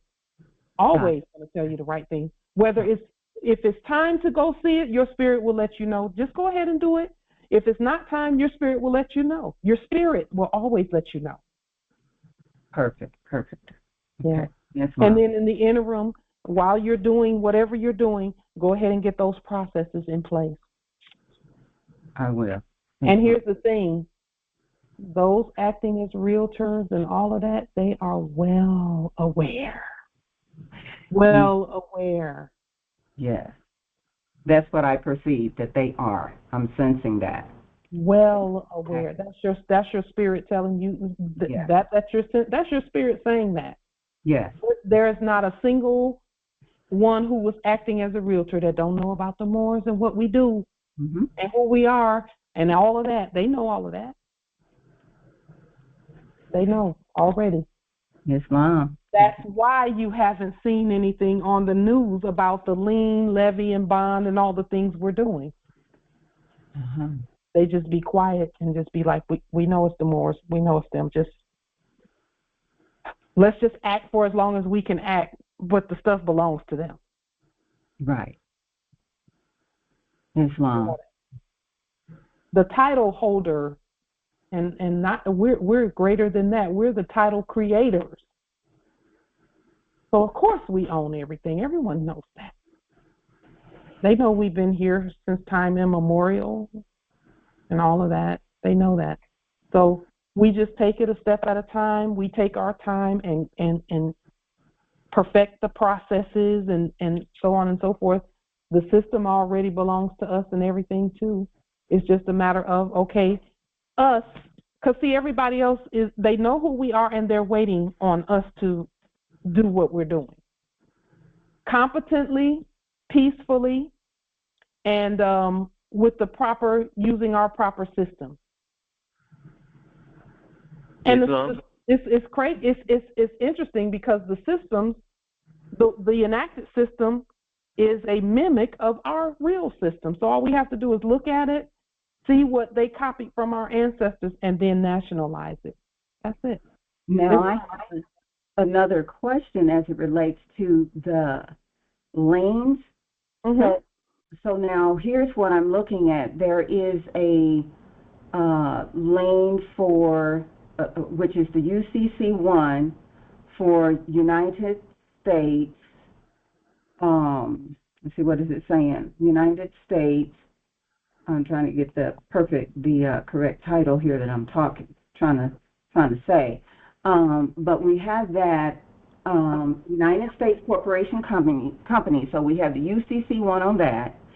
And then there's another UCC1 that is, I think what it's saying is that one is for me. So first, Empress, while you're asking your question, if you would, please state the words Universal Commercial Code instead of UCC. If you'll just state that out so that those that are listening will know that there's a difference between a UCC and our Universal Commercial Code 1 affidavit. When we say Universal Commercial Code, then they'll know that there's a difference. Okay. Then the Universal Commercial Code for United States Corporation Company, there's the Universal Commercial Code 1 for that. And then there's a Universal Commercial Code 1 lien, and I'm thinking that that's personal. That one is for me. Yes. So, and I need both of those. Is that correct? That is correct.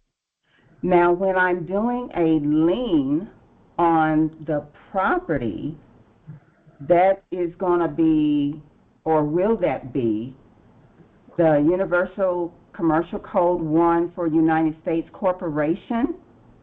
It will be for it. So you can put them all three on one lien if you choose to. You can put it all together. Okay. You can put it all on one lien. You can lien the United States Corporation Company, which is the debtors that all realty companies, quote unquote, and all of that, they were all paying taxes to that entity. That's why that lien is so important. Okay.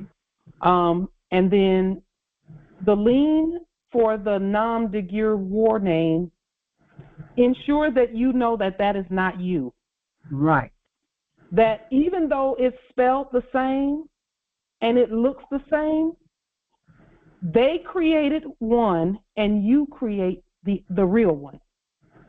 They look like twins. They look exactly the same. But the one you create is simply by virtue of the fact that you created her, that yours is valuable and you can use that to collect your credits and do the things that you do.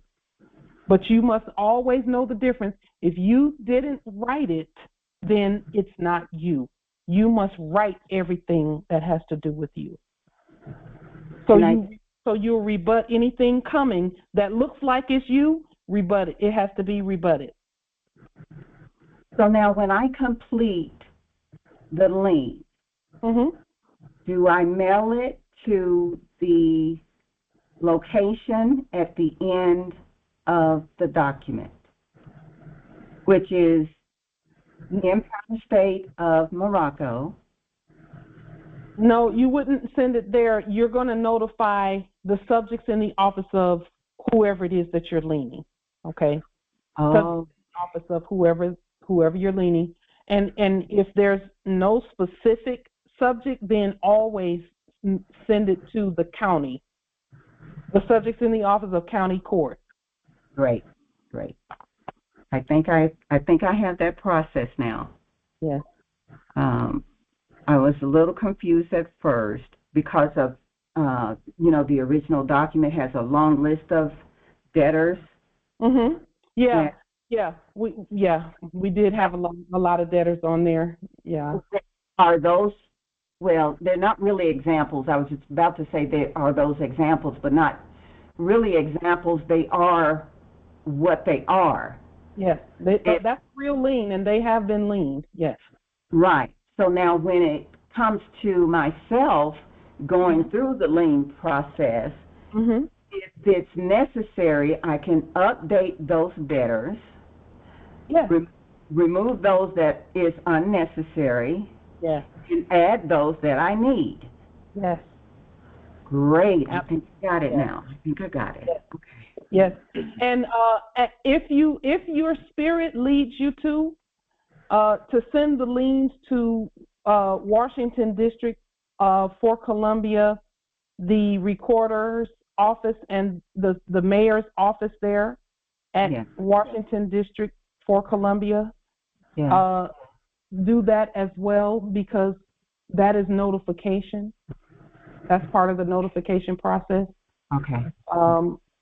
If you're led to do that, put it again. Notice to agent is notice to principal, and notice to principal is notice to agent. So when we first started doing liens, we had all of them sent there. Now that we have grown and we are standing and we know who we are, we just notify as led by the Spirit, but particularly we notify the public record. That's a must. It must go on the public record somewhere. And when you send it to the subjects in the office of county, that is considered putting it on the public record. As notification, we don't use any fiat. We don't file it with them because it's already filed with our court. We're just notifying the subjects that this is what has already happened. Now, when there, if if I may ask another question. So now when and if there is a decision made that they will accept Stellarium, of course the answer is I would do that transaction. We don't have such a thing as wire transfer, correct? We do. Oh, we do. You send Stellarium by email. You print it out, you autograph it, you stamp it and seal it with your right red thumbprint and so on and so forth, and then you scan it back in, and when you scan it back in, you attach that to your email. That's considered, and all they have to do is print it out and use it. Yeah. That's how electronic funds transfers work anyway. But let me say this about that, Empress, because there's something that you said there that caused a little bit of a flag to go up for me. Okay. Is you said that if and when the decision is made that for them to accept Stellarium, that's not their decision. Okay. It's not their decision. That's your decision. Okay. I'm trying to think if there's any other questions, because I really think I got a good idea of what is going on, what the process is, and it's the same process that you would use to buy a property. It's just that you're the judge, you're the justice, and you're making all the decisions about that. And then you're using the system, which is just competent process. It's due process. And that's the idea, which is I'm trying to get in my head. You're the one. It's all about you. You're controlling the whole thing, the entire thing. Yes. Yes. From start to finish. Right, from start to finish. On all sides. Yes, yes. Islam. I think I have it now. Islam. I'm finding out, this is Empress Aisha, I'm finding out that sometimes you can't find emails for these people. They're beginning to hide them. Can you use their website to send it to their website instead? You can put it on the public record and say notice to agent is notice to principal. That way they're responsible for it. Okay, thank you. So if you send it to, let's say, and that's a great question, Empress. Thank you for that, because that's going to clarify some things for the new Moors as well. If you're dealing with, let's say, you're demonstrating something where someone's attempting to do something like a foreclosure, and there are 4 or 5 different parties pretending to be involved, a bank, supposedly someone acting as a bank, someone acting as a judge, someone acting as the owner, someone acting as a mortgage company, and so on and so forth. Notice to agent is notice to principal. So when you notify one of them, then that one is supposed to tell the rest of them what's happening. Like they're supposed to conspire together because it's a court action. Okay? Now, we know they're actors, but we must show that we are competent at the process. Outside of their system, not in it.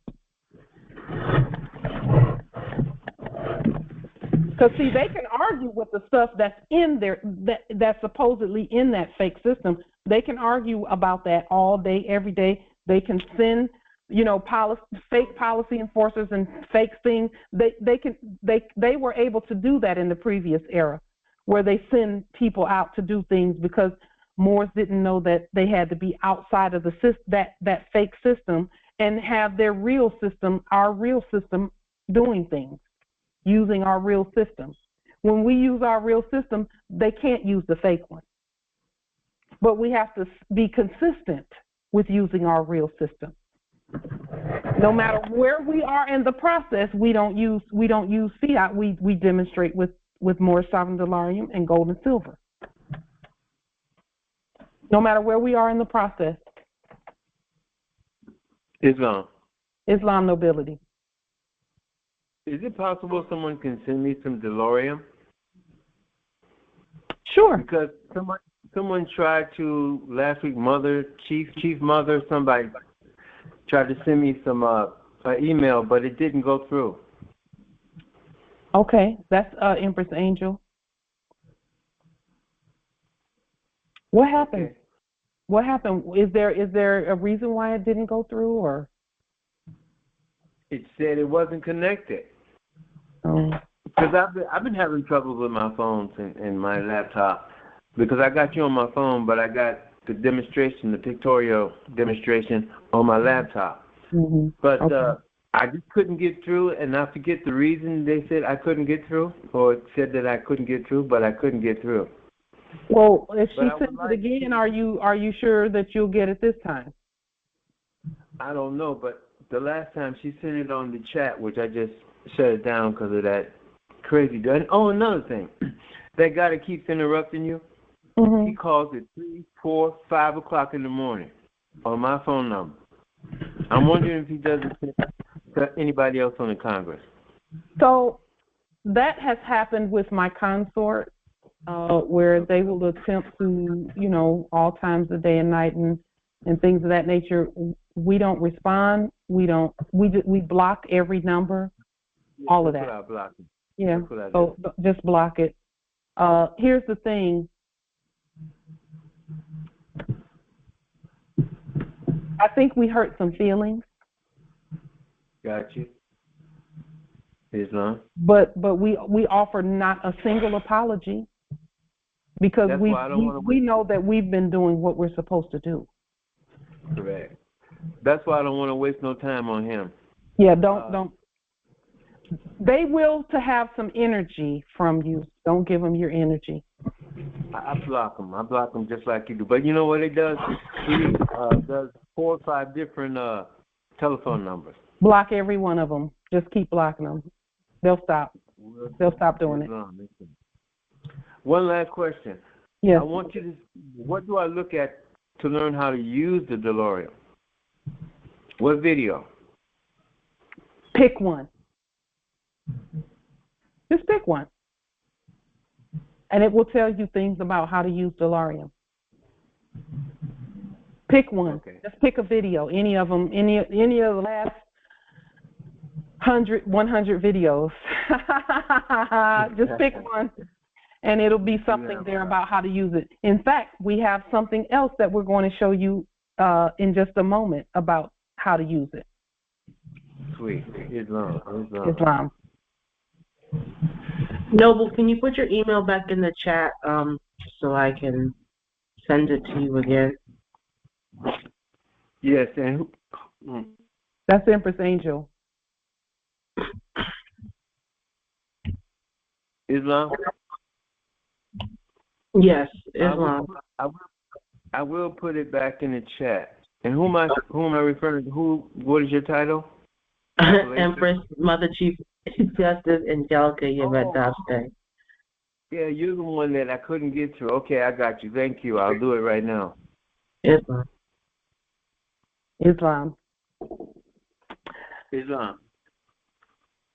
Thank you, Mother Chief Justice Angel. Thank you. So recently, we did a demonstration at the grocery store with Cheques. We've been testing the system. That's what we do. We just do lab work all the time. And so we've tested the system a couple of times with our Cheques that we use from our Treasury account.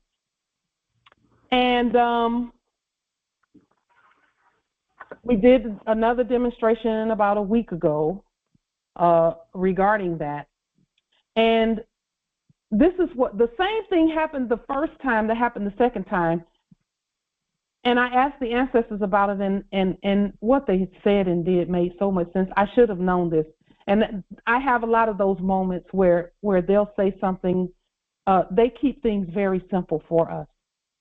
So when we got the groceries and we presented the check, every time they put it into that there's a reader that reads what's on the check and uploads that, and then it prints out some numbers on the bottom of the check electronically, right? Every time they put it in that machine, they get an error message saying that the machine cannot read the check. And they would say the machine is not reading it. I'm sorry, the machine is not reading it. It just says error message, cannot read. And that happened both times. And they would just hand it back to me. So I thought to myself, well, I know that the check is good. I know it's a good check. And the system is not saying that the check is not good. The system is saying it can't read the check. Okay? Has anyone, and let me just ask this question, has anyone that is at Congress right now, have you ever been a cashier or on a register or had to be somewhere where you received checks? I know I have. I work in that capacity. Oh, that's so good, because you will affirm what we're saying and probably shed some light on it too. I do. So what really should have happened, and we should have known this, so it was our fault, not fault. It was an opportunity for growth for us. We should have known what we're about to show you, and we should have known to tell them to do this so that the check would go through. So this topic is how to tender a gold-backed instrument such as a check at all commercial venues. This includes Islam, Empress.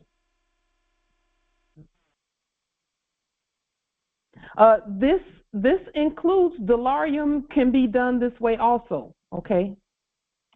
So to manually enter a check at a cash register, this is how it's done. And Empress Imani, if you have any information that can assist in this process, let us know.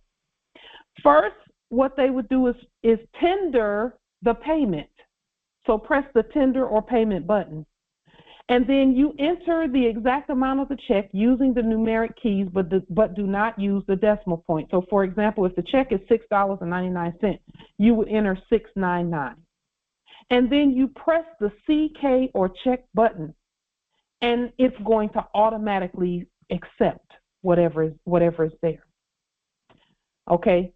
After receiving, and then, they'll have the check in their hand. They will press the because see, we were supposed to be tendering payment. It wasn't supposed to be left up to a computer to tender the payment. We were supposed to tender the payment. And so they are to press the tender or payment button, enter in the amount, hit the check button, and the machine will do the rest. And we've seen this. We worked in banking. We've seen it before, but it didn't register with us until the ancestors said, okay, like, here you go, look at this. This is how this works. Okay? So with our checks, they should not be running it through their reader yet. That's not how our checks are processed. Our checks are processed by hitting the tender button or payment button, enter in the amount, and hit the check button. Every register has a check button. Am I right, Empress Imani? Or a button that says tender or payment? That is correct. That is correct, and that is the process that we do. We have to put in the amount. Well, we hit check because that's what that's what the payment. You got a check or cash.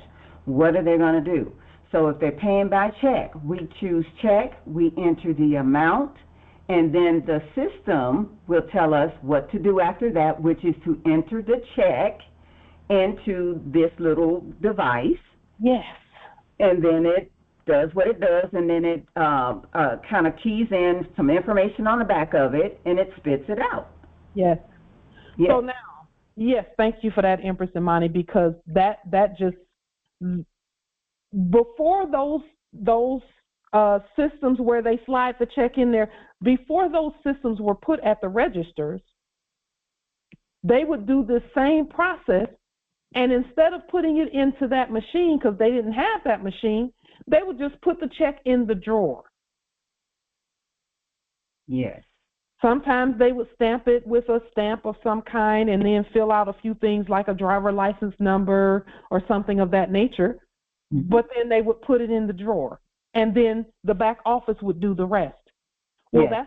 that's still the process. That's still the process. That process has not changed. Just because they have that system there does not mean that that system must be used, because what if that thing is down? They still have to take the checks. I have a question. On our checks, do we have like the MICR number, which is at the bottom of the check? Yes. Which would be the account number, the number of the check, and I think kind of like that's it. That's kind of, you know, pretty much all the information that's there, but it's all in numeric. Yes, it's the routing number and the account number and the check number. Right, right. Yes, okay. yes, okay. Those are there. Our checks look very similar to any other check. The only difference being is we create our own checks. Do we have a template for that as well? Yes, any check that you have previously used is the template. Now, where am I? Okay, I'm slightly confused again. Okay, so then using their template, let's just say I'm going to use their template as, you know, their check printing as the template. So I'm going to use that, but then I'll change the numbering at the bottom. You change the number at the bottom if that be the case. If you're connecting, it depends on which account you're connecting it to. Your trust account will have a different number than your Treasury Direct account. Your Treasury Direct account is the routing number for the Treasury and the social, the state security number and that's why the liens are so important, because you lien the debtor social security number, quote unquote, with the dashes. You lien that one, and then you use that same sequence of numbers as the creditor number, but with no dashes, no minus signs. Right. But that's what the lien is for. That's why you lien the nom de jure and the social, quote unquote. Okay, and I think I still need to go through some processes then to complete before I'll actually begin to utilize our process. Yes, you have time, Empress. Take your time, learn the processes, know them so that you stand on them. Okay. Okay. Okay. Thank you, Islam. And thank you for hearing your spirit say that too, because sometimes we want to jump right in and do things all overnight. I know. Because we now know how powerful we are, but our wisdom says, study the processes, study ourselves, and then demonstrate and see what happens. Because again, we're doing the same thing, Empress. We demonstrated a check last week, and and we didn't think to tell them to tender the payment. Right. We didn't even think to tell them to do that. Mm-hmm. So they used their own system, and their system is not saying the money's not there. It's not saying that the check doesn't, that the check is not a right check. It's just saying that their system cannot read it.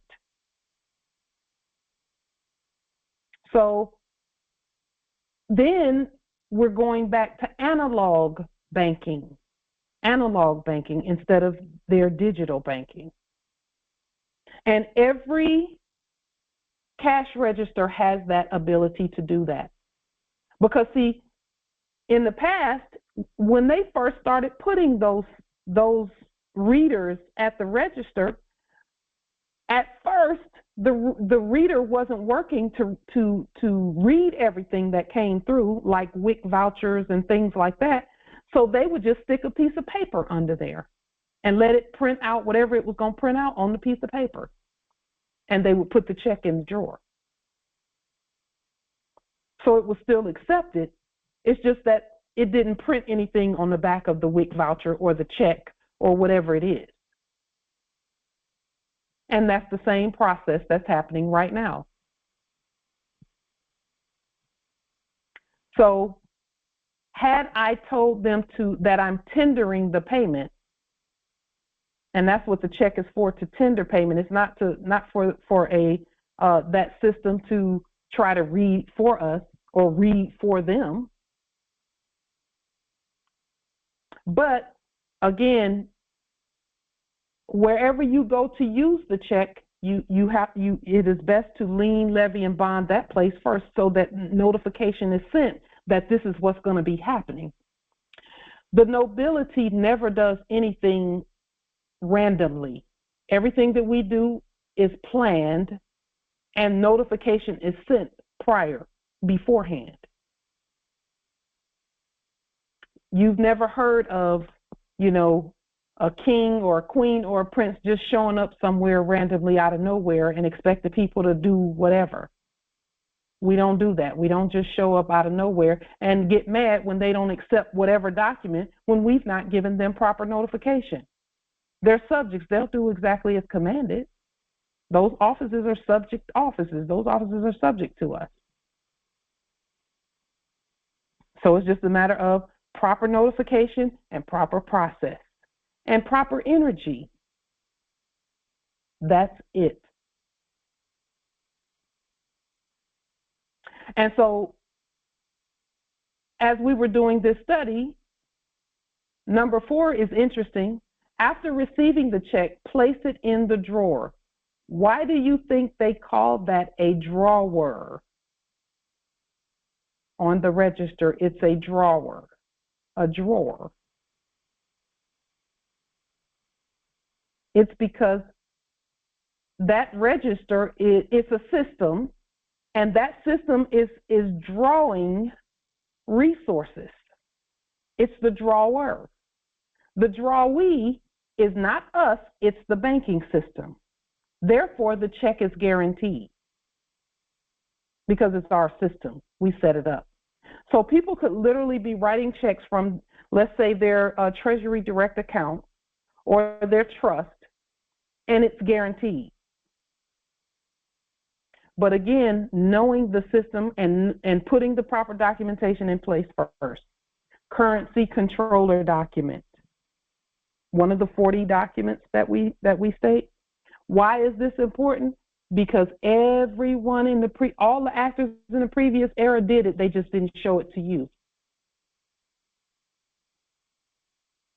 And that's why when we looked online at the quote-unquote Secretary of State's website, we saw over 2 million persons with the title of governor just in the quote-unquote state of Washington. Over 2 million persons with the title of governor because they were governing resources in the enactment. That means that they put documentation, lots of them, on the record in order to do that. And so, all we're doing is looking at the processes and then restating those processes. And fortunately, we found the formula, as it were, the proper due process in order to make these processes effective. So the drawee is the banking system, therefore the check is guaranteed. Notification, the drawer will mark the check canceled and mail it to the banking system address on the check. So on our checks, I have a copy of one of my checks here, but I don't know if I want to put it up there. That one that I drafted, and it's United Services Automobile Association. So in the previous era, they called it USAA, but we spell everything out.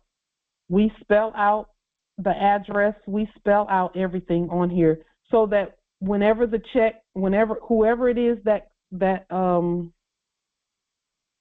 when we give the check to the system will know where to send the canceled check. And you can have it sent to you or you can have it sent to the banking system.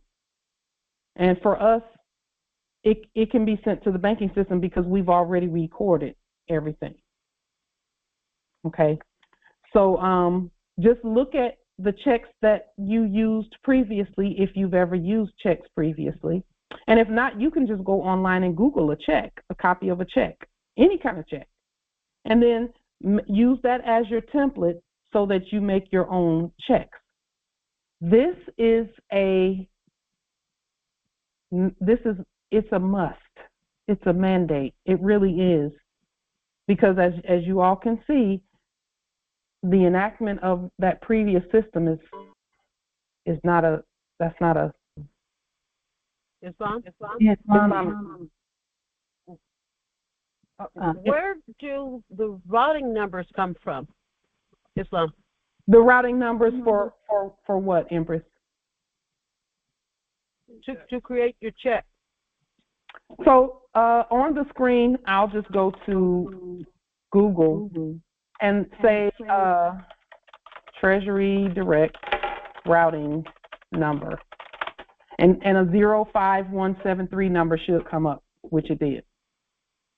So all you have to do is Google the routing numbers and they'll come up. We restated this number right here. So then it would be this number as the routing number, and then the properly stated state security number, the 9-digit, what some used to call a social security number, what we've nationalized and lien levied and bonded, and and done those processes with that sequence of numbers. So that sequence of numbers is the account number.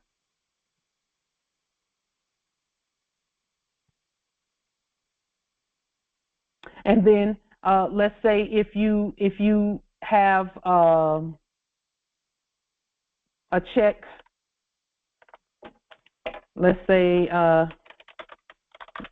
USAA routing number, the numbers will come up when you Google them, Empress, the routing numbers.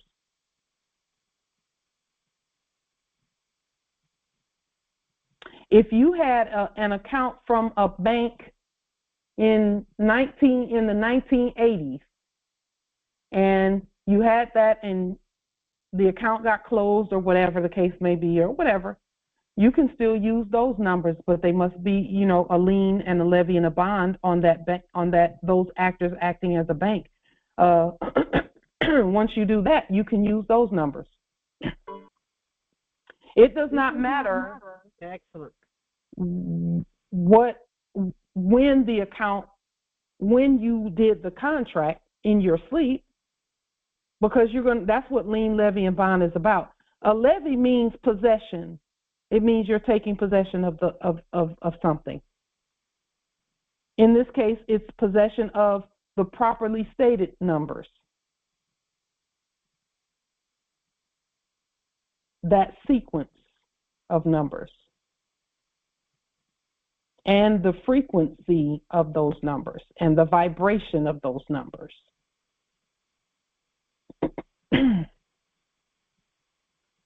So we just willed to put this process on the record that any check that we craft competently can be accepted anywhere. Every place that has a register has a check button and a tender of payment button. And they have numbers on there where you can just tender it and put it in there. Every place has that. And it doesn't have to go through a laser reader or anything of that nature. It doesn't have to do that. Those things are probably not going to be working so well anyway, because the majority of those quote-unquote systems were hacked anyway. The majority of the enacted systems. So,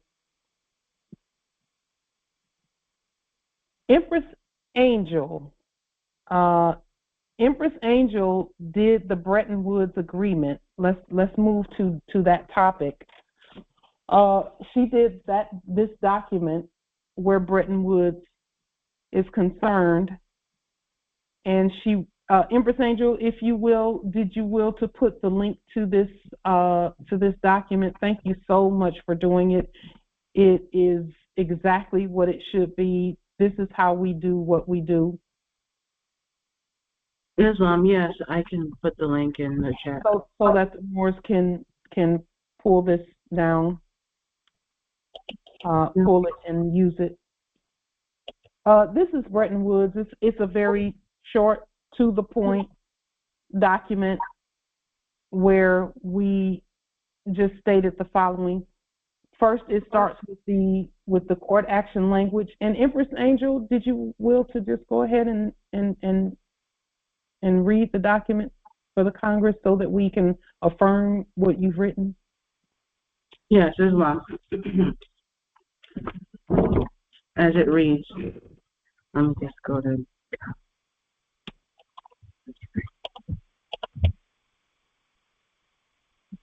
It states, United States Congress, 2024, June 27th, Bretton Woods Law, Congressional Vote Summary, unanimous. All rise and stand and remain standing into perpetuity, and in alignment with the ancient Noahide laws at Gaia.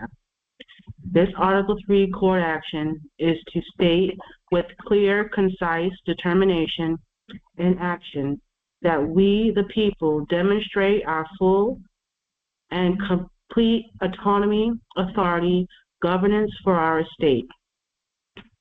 The law as it so stated. All gold is the sole property for the government nations. All shall use gold, silver, and more sovereign delorium, gold receipts for all exchanges, for commerce, mercantilism, peace ministries, public works, all systems, commodities on the land.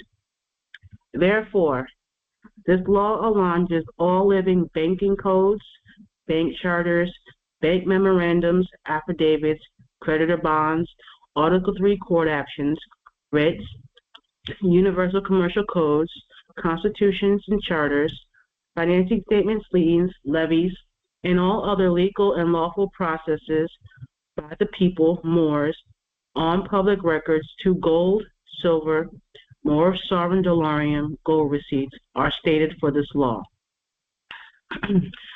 This is notification for all. 2024, June 27th, 2024, into perpetuity. The people do hereby place our will on the record by spoken word, written word, ecclesiastic will, and all other. All law is subject to update according to the living will for the people. All who agree shall circulate this law widely and demonstrate its power effectively, immediately, and justly. Now for then, honor.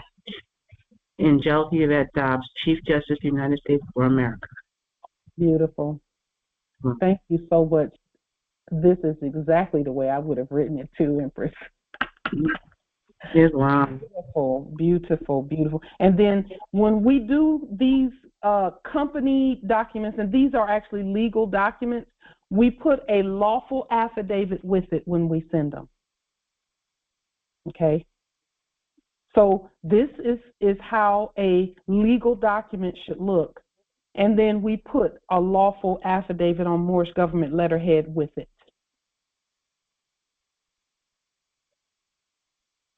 So no matter what the company is, and this is what we were talking about with regard to realty companies and Goodwill and all of these different companies, we take the logo, we nationalize the logo by changing it in some way. Usually the logos are black, so we put them in blue or red. And then we present whatever we're going to present on 8.5 by 11 paper like this, 8.5 by 10, right? 8.5 by 10, and then we put a document, an 8.5 by 14 affidavit with it, so that whatever we write is moored to the land. Because our affidavits on 8.5 by 14 on Moorish government letterhead, which all Moors should be using Moorish government letterhead. If you do not have Moorish government letterhead, please go under these videos and get the letterhead. And any of the documents that are underneath these videos or out there on Moorish government letterhead, you can just copy and paste that letterhead. The seals should be underneath the videos also, so you can seal and stamp your own documents as well. We all use the same seals. And then there are other Moorish governments presented here where they have their own seals as well. Okay, so all Moors should have Moorish government letterhead because we speak with one voice. If you don't have it, make sure to let us know that you will to have Moorish government letterhead, and we will ensure that you get it. Islam. Well, there it is. Bretton Woods law is on the public record. Empress Angel, this is a beautiful document. Thank you so much. Most grateful. Islam. Yes, Justice Cynthia Ann Bay. Islam. Chief Justice Malika Kilbay, Illinois Territories. Islam. Are you able to open the meeting, please, for several nobles that are trying to get in? Yes, Islam. Islam, this is Naraje Bay, Moab Territory. I affirm with my consort, Melik Bay, and gratitude, Empress Angel. Islam, gratitude, Angel.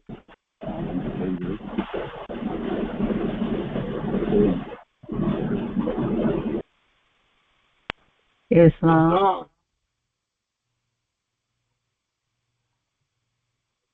Empress, go ahead. Islam, Empress Mani Faraha Bay.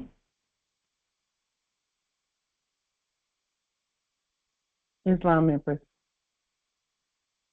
Islam. Islam, Justice Dumois. Justice Michael Dunwamingi Bay, Mississippi Territory, I affirm. Islam, indeed. Islam. Islam. Booker Bay, Noble Booker Bay, Maryland Territory, I affirm. Islam. Thank you, nobility. Islam, Shelsha Ann Bay, I affirm. Islam. Thank you, Empress. Islam, AG Nabi Chandra Bay, Mahat El, Sphere Territory, I affirm. Thank you. Gratitude, Empress.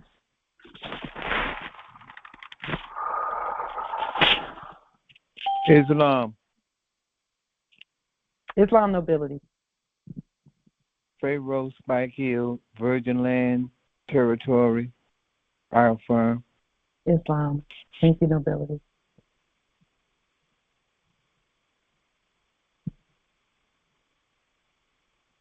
Chief Justice Light Tajiri Bay, I affirm as well. It's just so good Chief to Justice. see. Go ahead, nobility. Islam, Chief Justice Akil Kanumbi. Another one of Pauline's grand failure. Grand failure, bros. Just a moment. Grand failure. They didn't get it again. I'll say it again for the record. Chief Justice Akil Kanumbi Easley, I affirm. Islam. Thank you, nobility. Islam. Chief Justice Nathaniel Bruce Cherry, I affirm. Islam. Thank you, nobility. Islam. Islam, nobility. Ronnie L. Bay, I affirm. Florida Territory. Thank you, nobility. Islam. Islam, nobility. Noble Islam, thank you, nobility. Islam. Islam, nobility. Ogunwole. I affirm you're a bunch of dirty Negroes. I affirm. Go ahead, nobility. Ogunwole, Supreme 7 Solution EL, Kentucky Territory. I affirm. Islam, thank you, nobility.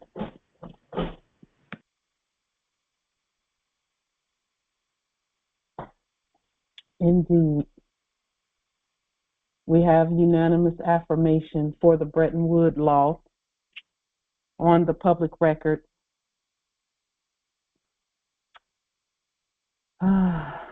I'm just relieved.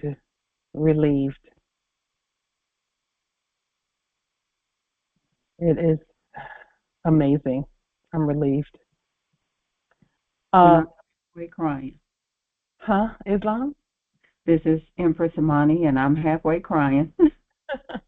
I'm so excited I got to calm myself down. Islam, indeed, Empress. Indeed.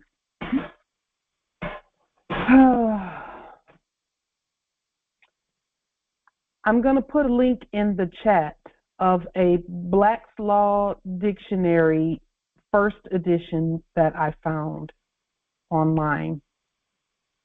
First edition. I will to point something out about us that I noticed as I was doing some research. So I looked up a few words for this first edition. I looked up the word money and what did money mean way back in the beginning, as it were. Money, here, let me make this big enough for everyone to see.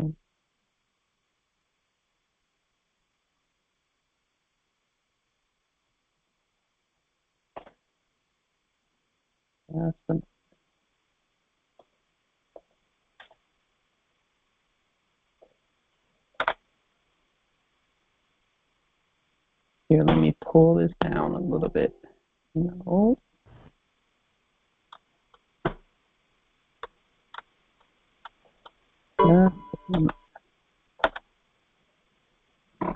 Okay. Money, a general indefinite term for the measure and representative of value. Currency, the circulating medium, cash.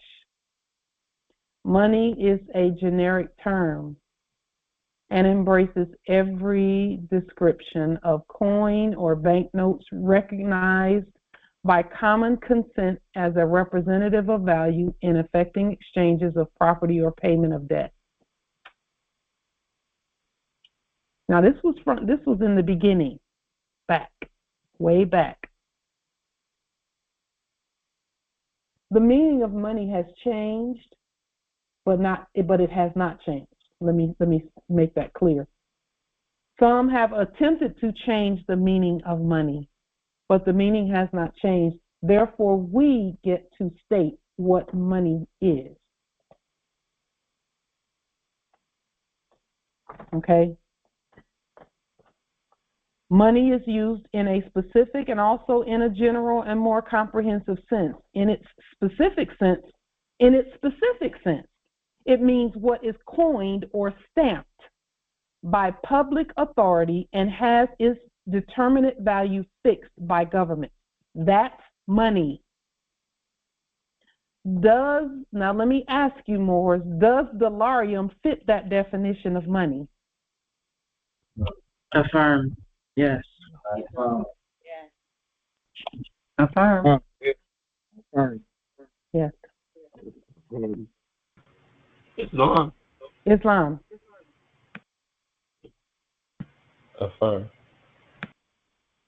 It says here, in its more comprehensive and general sense, it means wealth, the representative of commodities of all kinds, of lands, and of everything that can be transferred in commerce. Does dollarium fit that definition? Islam. Yes. Affirm. Yes. Affirm, yes. It's talking about lands and commodities. Well, the commodities signed the dollarium. They autographed the dollarium. That's the real commodity. We are the gold and silver and lands and commodities. It says, in its strict technical sense, money means coined metal, usually gold or silver, upon which the government stamp has been impressed to indicate its value. Now, let me say this about that. When the word coin is used, coined metal. When you look those two words up in the dictionary, in an older dictionary, coined and the word fiat mean the same thing. So when you coin a phrase, that means you create that phrase and you say, okay, this is a phrase. You make it real. That's what coin really means. It's something that is created. And when you look at the term metal in the dictionary, the word metal, yes, it does mean gold and silver and platinum and all of those metals. But metal also means something that is inside of you, like your constitution or your gut. So some people will say, well, her metal was tested. That means that she have the fortitude to stand. So metal is something within us. Therefore, when we put our government stamp on something that we coined, which we coined Mors Savandalarium, it came straight from us, all of us. Then it also fits that definition, the strict technical sense of money. It says in its more popular sense, money, and I'll have to pull up the other part of that because it's still in but you have the link there. So I looked up things about money. Money land, a phrase descriptive of money which is held upon a trust to convert it into land. Well, let's just think about that for just a moment. When you're talking about purchasing domiciles and things of that nature, all you're doing is converting your money to the land. That's it. And that cannot be done with debt notes. It can't be done with debt notes. That's how you know that what we're doing is absolutely real and true and right.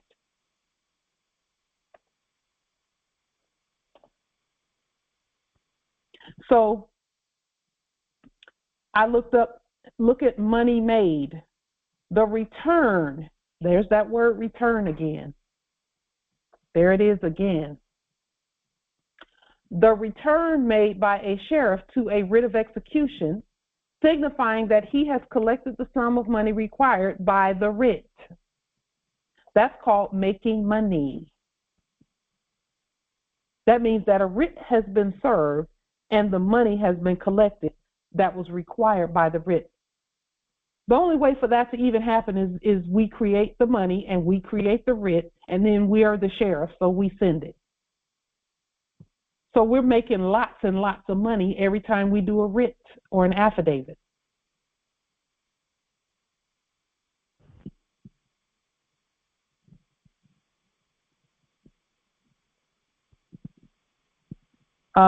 Money order.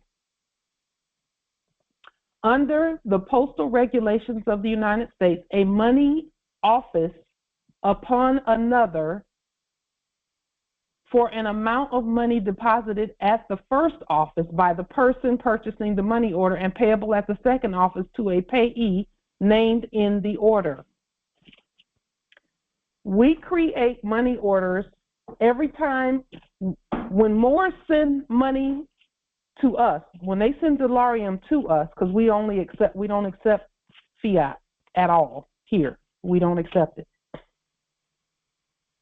When the Moors send Dollarium to us and we accept the Dollarium, it can also be considered a money order just based on this definition here, where it's there's money deposited at one place, and then when that money is received at that place and accepted at that place, then when we pull it and let's say we deposit it in the bank, then it's considered a money order also. So Mors Savandalarium can operate as cash, as money, as currency, as checks, as money orders, as vouchers, as money, or it can be whatever we say that it is at that moment.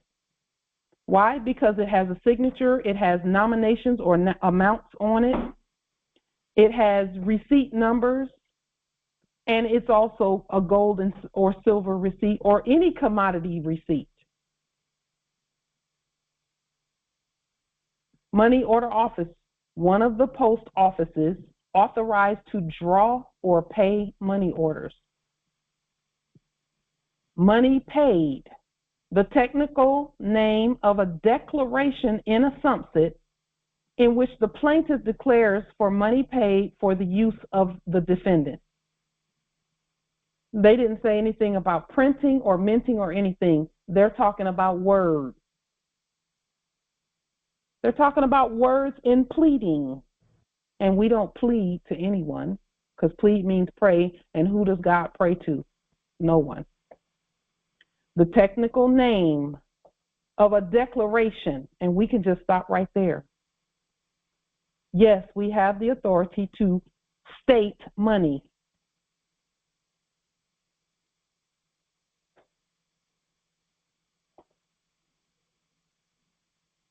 Moneyed capital. This term has a more limited meaning than the term personal property and applies to such capital as is readily solvable in money. And we talk about capital and capitalization and capitalism and in capitis diminutio nolo and in capitis diminutio minima, media, and maxima. Those are all of that is money. It just depends on how you use it and the process, due process. Okay. Money corporation, a corporation having the power to make loans upon pledges or deposits or authorized by law to make insurance. Okay. We saw a definition here. It's moneyers or money years. Ministers of the mint, also bankers. All Moors are moneyers or money years. All Moors. But again, Moors, how do we state that competently? A currency controller document. A currency controller affidavit. Sealed, stamped, autographed. Ministers of the, that means you can mint dollarium, because that's really what you're doing. Mint is mind first. It's mental first. Knowing who you are and that you have the authority to mint. Now, let me just ask you this really quickly, Morris. I'll just ask you this really quickly. Something to think about.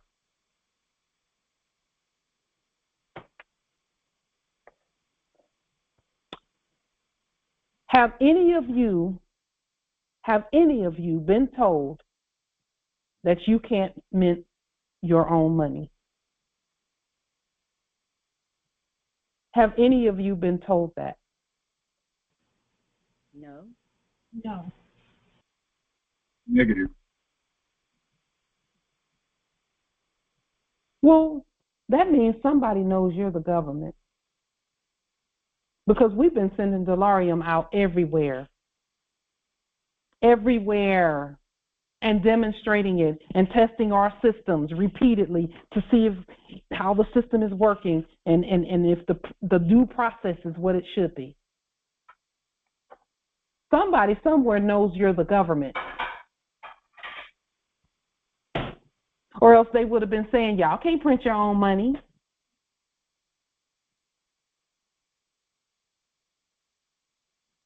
Somebody somewhere, and I would venture to say everyone knows that you are the government.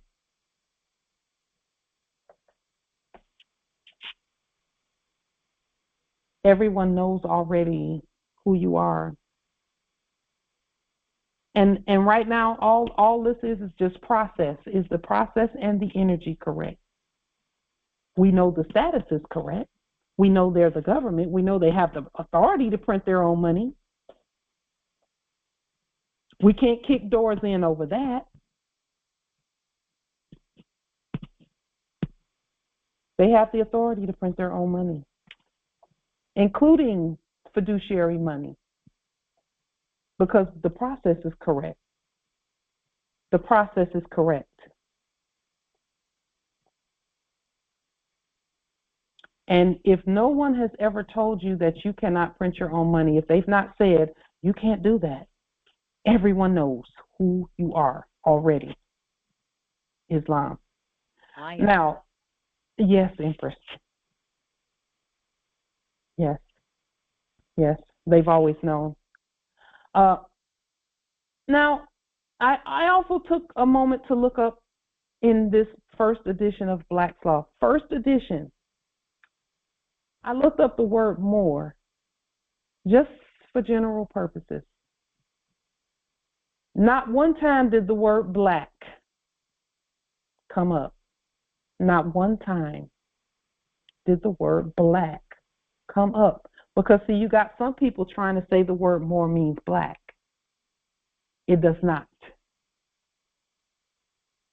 It doesn't. I don't care how many times they say black or more and all of that. The word more doesn't mean black. An officer in the Isle of Man who summons the courts for the several sheetings. The office is similar to the English bailiff of 100. And an officer, and this is what we say about the offices. All offices are subject to the Moors. The very word means officer. Therefore, there are no others. And if it's the Isle of Man, do your research on where the Isle of Man is and what that means, and where man came from and where we created them. Let us go down and make man in our image and after our likeness. Yes, a group of matriarchs stated that. Which would give them dominion. Yes, of course. Of course. And that means womb man. All we did was say we're going to manifest ourselves down here, as above, so below. We're going to be gods here too. That's all we said. And more and moorage and mooring does mean money as well. Moorage, a sum due by law. I could just stop right there with that one. Or usage for mooring or fastening of ships to trees or posts at the shore or to a wharf. This moorage is what happens when you put an affidavit with your other documents on Moorish government letterhead. It moors it to the land so that your documents are not out there floating around, lost at sea, waiting on a pirate to try and claim it. Mooring. In maritime law, anchoring or making fast to the shore or dock, not lost at sea. The securing, and we could stop right there. Mooring is securing.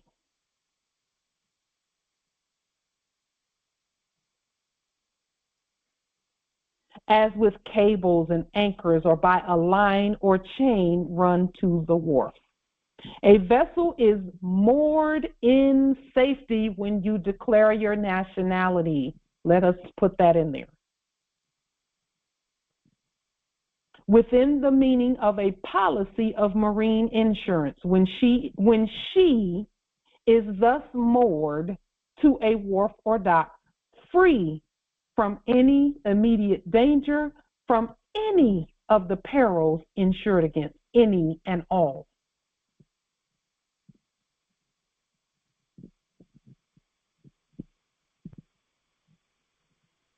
And this is Black's Law Dictionary, first edition.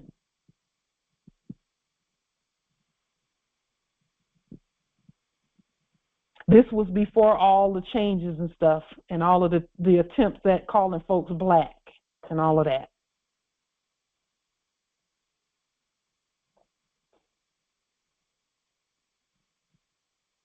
This is and then this definition came up after that one. It says, mortuus exitus non est exitus. A dead issue is no issue. A child born dead is not considered as issue. So remember that about the birth certificates and all of that? That was an attempt to make your nationality a non-issue. There's nothing to fight about either way. When you declare your nationality, you don't have to fight with anybody because you're living. You're the living. So there's no issue with the dead. No issue with the dead. That means no one speaks for you. You speak for yourself. You're the court. You're all sides of the events.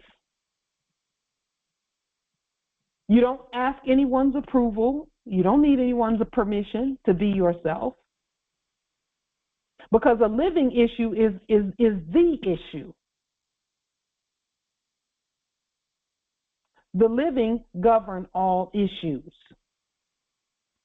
So for those who, are having a bit of a time trying to get out of, to turn loose those contracts and things, just remember that a dead issue is no issue.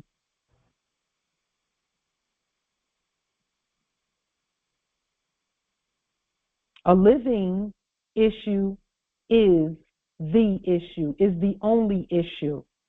If a dead issue is no issue, then a living issue is the only issue.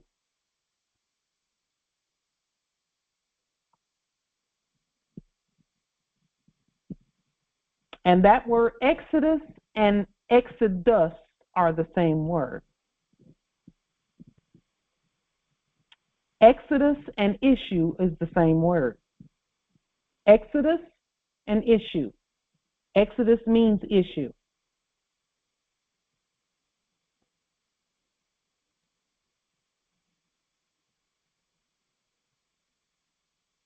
Are there any questions, comments, wisdom from this Congress?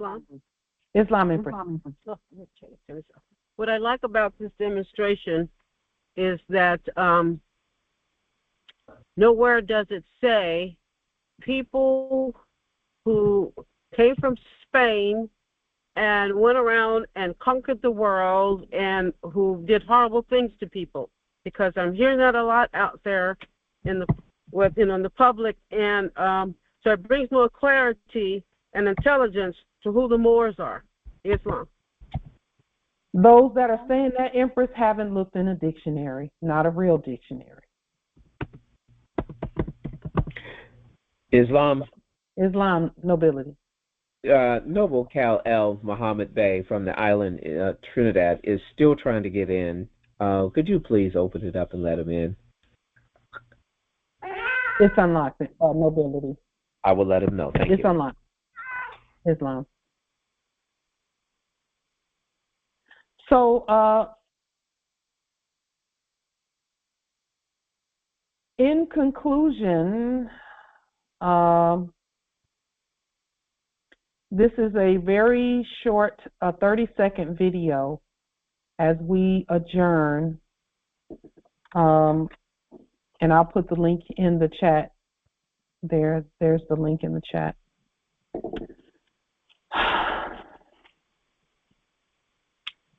This video, there's a brother who it's a 30-second video, very short. But he's still asleep. He doesn't know who he is yet. We drop hints whenever we get a chance. And by the way, when we're out there on YouTube looking around and doing our research, if we see something about somebody saying black this and black that and trying to exert some blackness, we will put a little statement underneath about who we really are. And we don't go back and forth or anything like that. We just make a quick statement. We don't write anything long.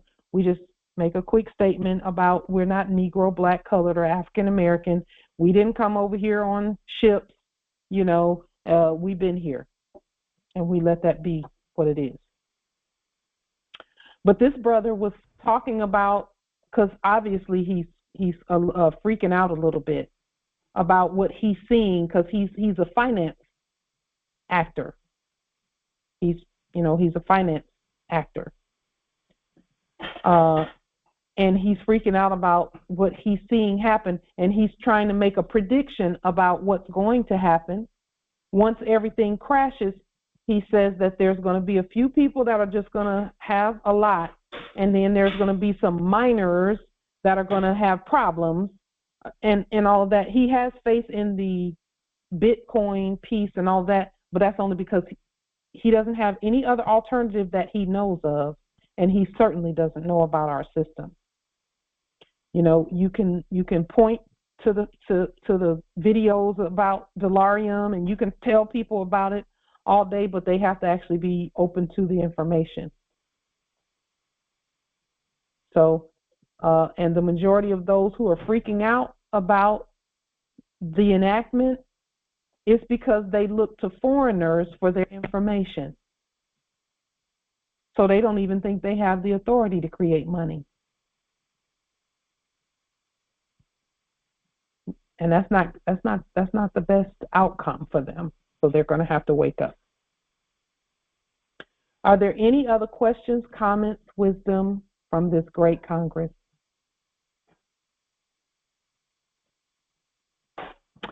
Fourth of July, yes, nobility. Yes, I would like to know, is this going to be an ongoing thing about the fiat versus the DeLorean? No, it's not an ongoing thing. Fiat is a dead issue. Right. So it's not an issue. Okay. It's mortuus exodus non est exodus. Not an issue. They know it's over. That's why they were attempting to enact a CBDC, or central bank digital currency, quote unquote. But the only reason that they were saying that is because they know the fiat piece is dead. It's not an issue. So our job is to test our systems. Because see, listen, Morris, we've been tested. Now it's time for us to issue some tests. Right? It's time for us to issue some tests. So subjects in the office of cashiers and subjects in the office of cash registers, or whatever the case may be, it's time for us to start stating, okay, but you have this button and you have that button, and this is how that's supposed to work. Time to issue some tests. And we'll do it peacefully, and we're going to send notification before we go, well in advance. We go to the grocery store, okay, we started sending liens and levies and bonds because everything has to be bonded properly. That way we don't have to ask them, what's your bond number? Because we give it to them.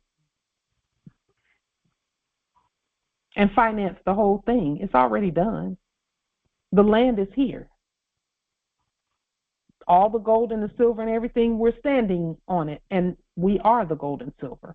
So the financing is already done. Now it's just a matter of us. It's time for us to test the systems. Period. If there be nothing further from this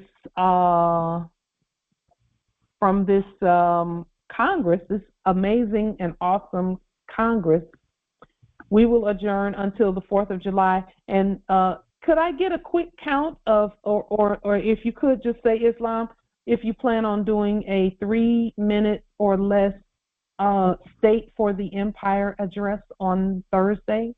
Islam. Yes. Yes. Islam. Islam. Islam. Islam. Woo! Beautiful. Islam. Islam, please remind us what the state of the address was, the theme for that, what we were intending to do. Please remind us. It can be what we have all accomplished up to now and what we see for the future. Okay. Islam. Islam. Islam. Islam. And again, ours is going to be longer than 3 minutes, but it's because we're going to be putting some, we'll be putting some data on the things that we've done together, you know, to show what we've done thus far. Islam. There's something. Aisha, tell everybody about your court date on Wednesday. So, Aisha, tell everybody about Wednesday. Just a moment. Aisha, tell everybody that you're going to court on Wednesday and you paid $20. Islam. Islam, nobility. It was something else about a law you want us to add in there? Yes, quote at least one law for your statement, or reference the Constitution or something of that nature. That's not. Don't be shy. There it is right there. There it is on the screen. Empress Angel placed it in the chat. Each speech is 3 minutes in length and must center on your vision for the future for the entire empire. Everybody that you paid fiat for. Your vision for the future for the entire empire. Quoting at least one law is mandatory so that alignment of your vision and the law is presented. Don't be shy, Aisha. Tell everybody. And that law can be from any treaty that has been placed on the record or the Constitution. Because that corrupts the system when you pay fiat to go to court. As necessary, positive, clear energy, because we're peace. Okay. So just know that the new Moors coming in will hear this, and so we will to encourage them as well to continue to have them to continue to demonstrate as well. With that being stated, peace and grand rising to the sovereign, original, indigenous, natural, divine heirs. Islam. Islam. Islam. Islam. Peace and grand rising. Love and harmony. Peace and love. Peace and love.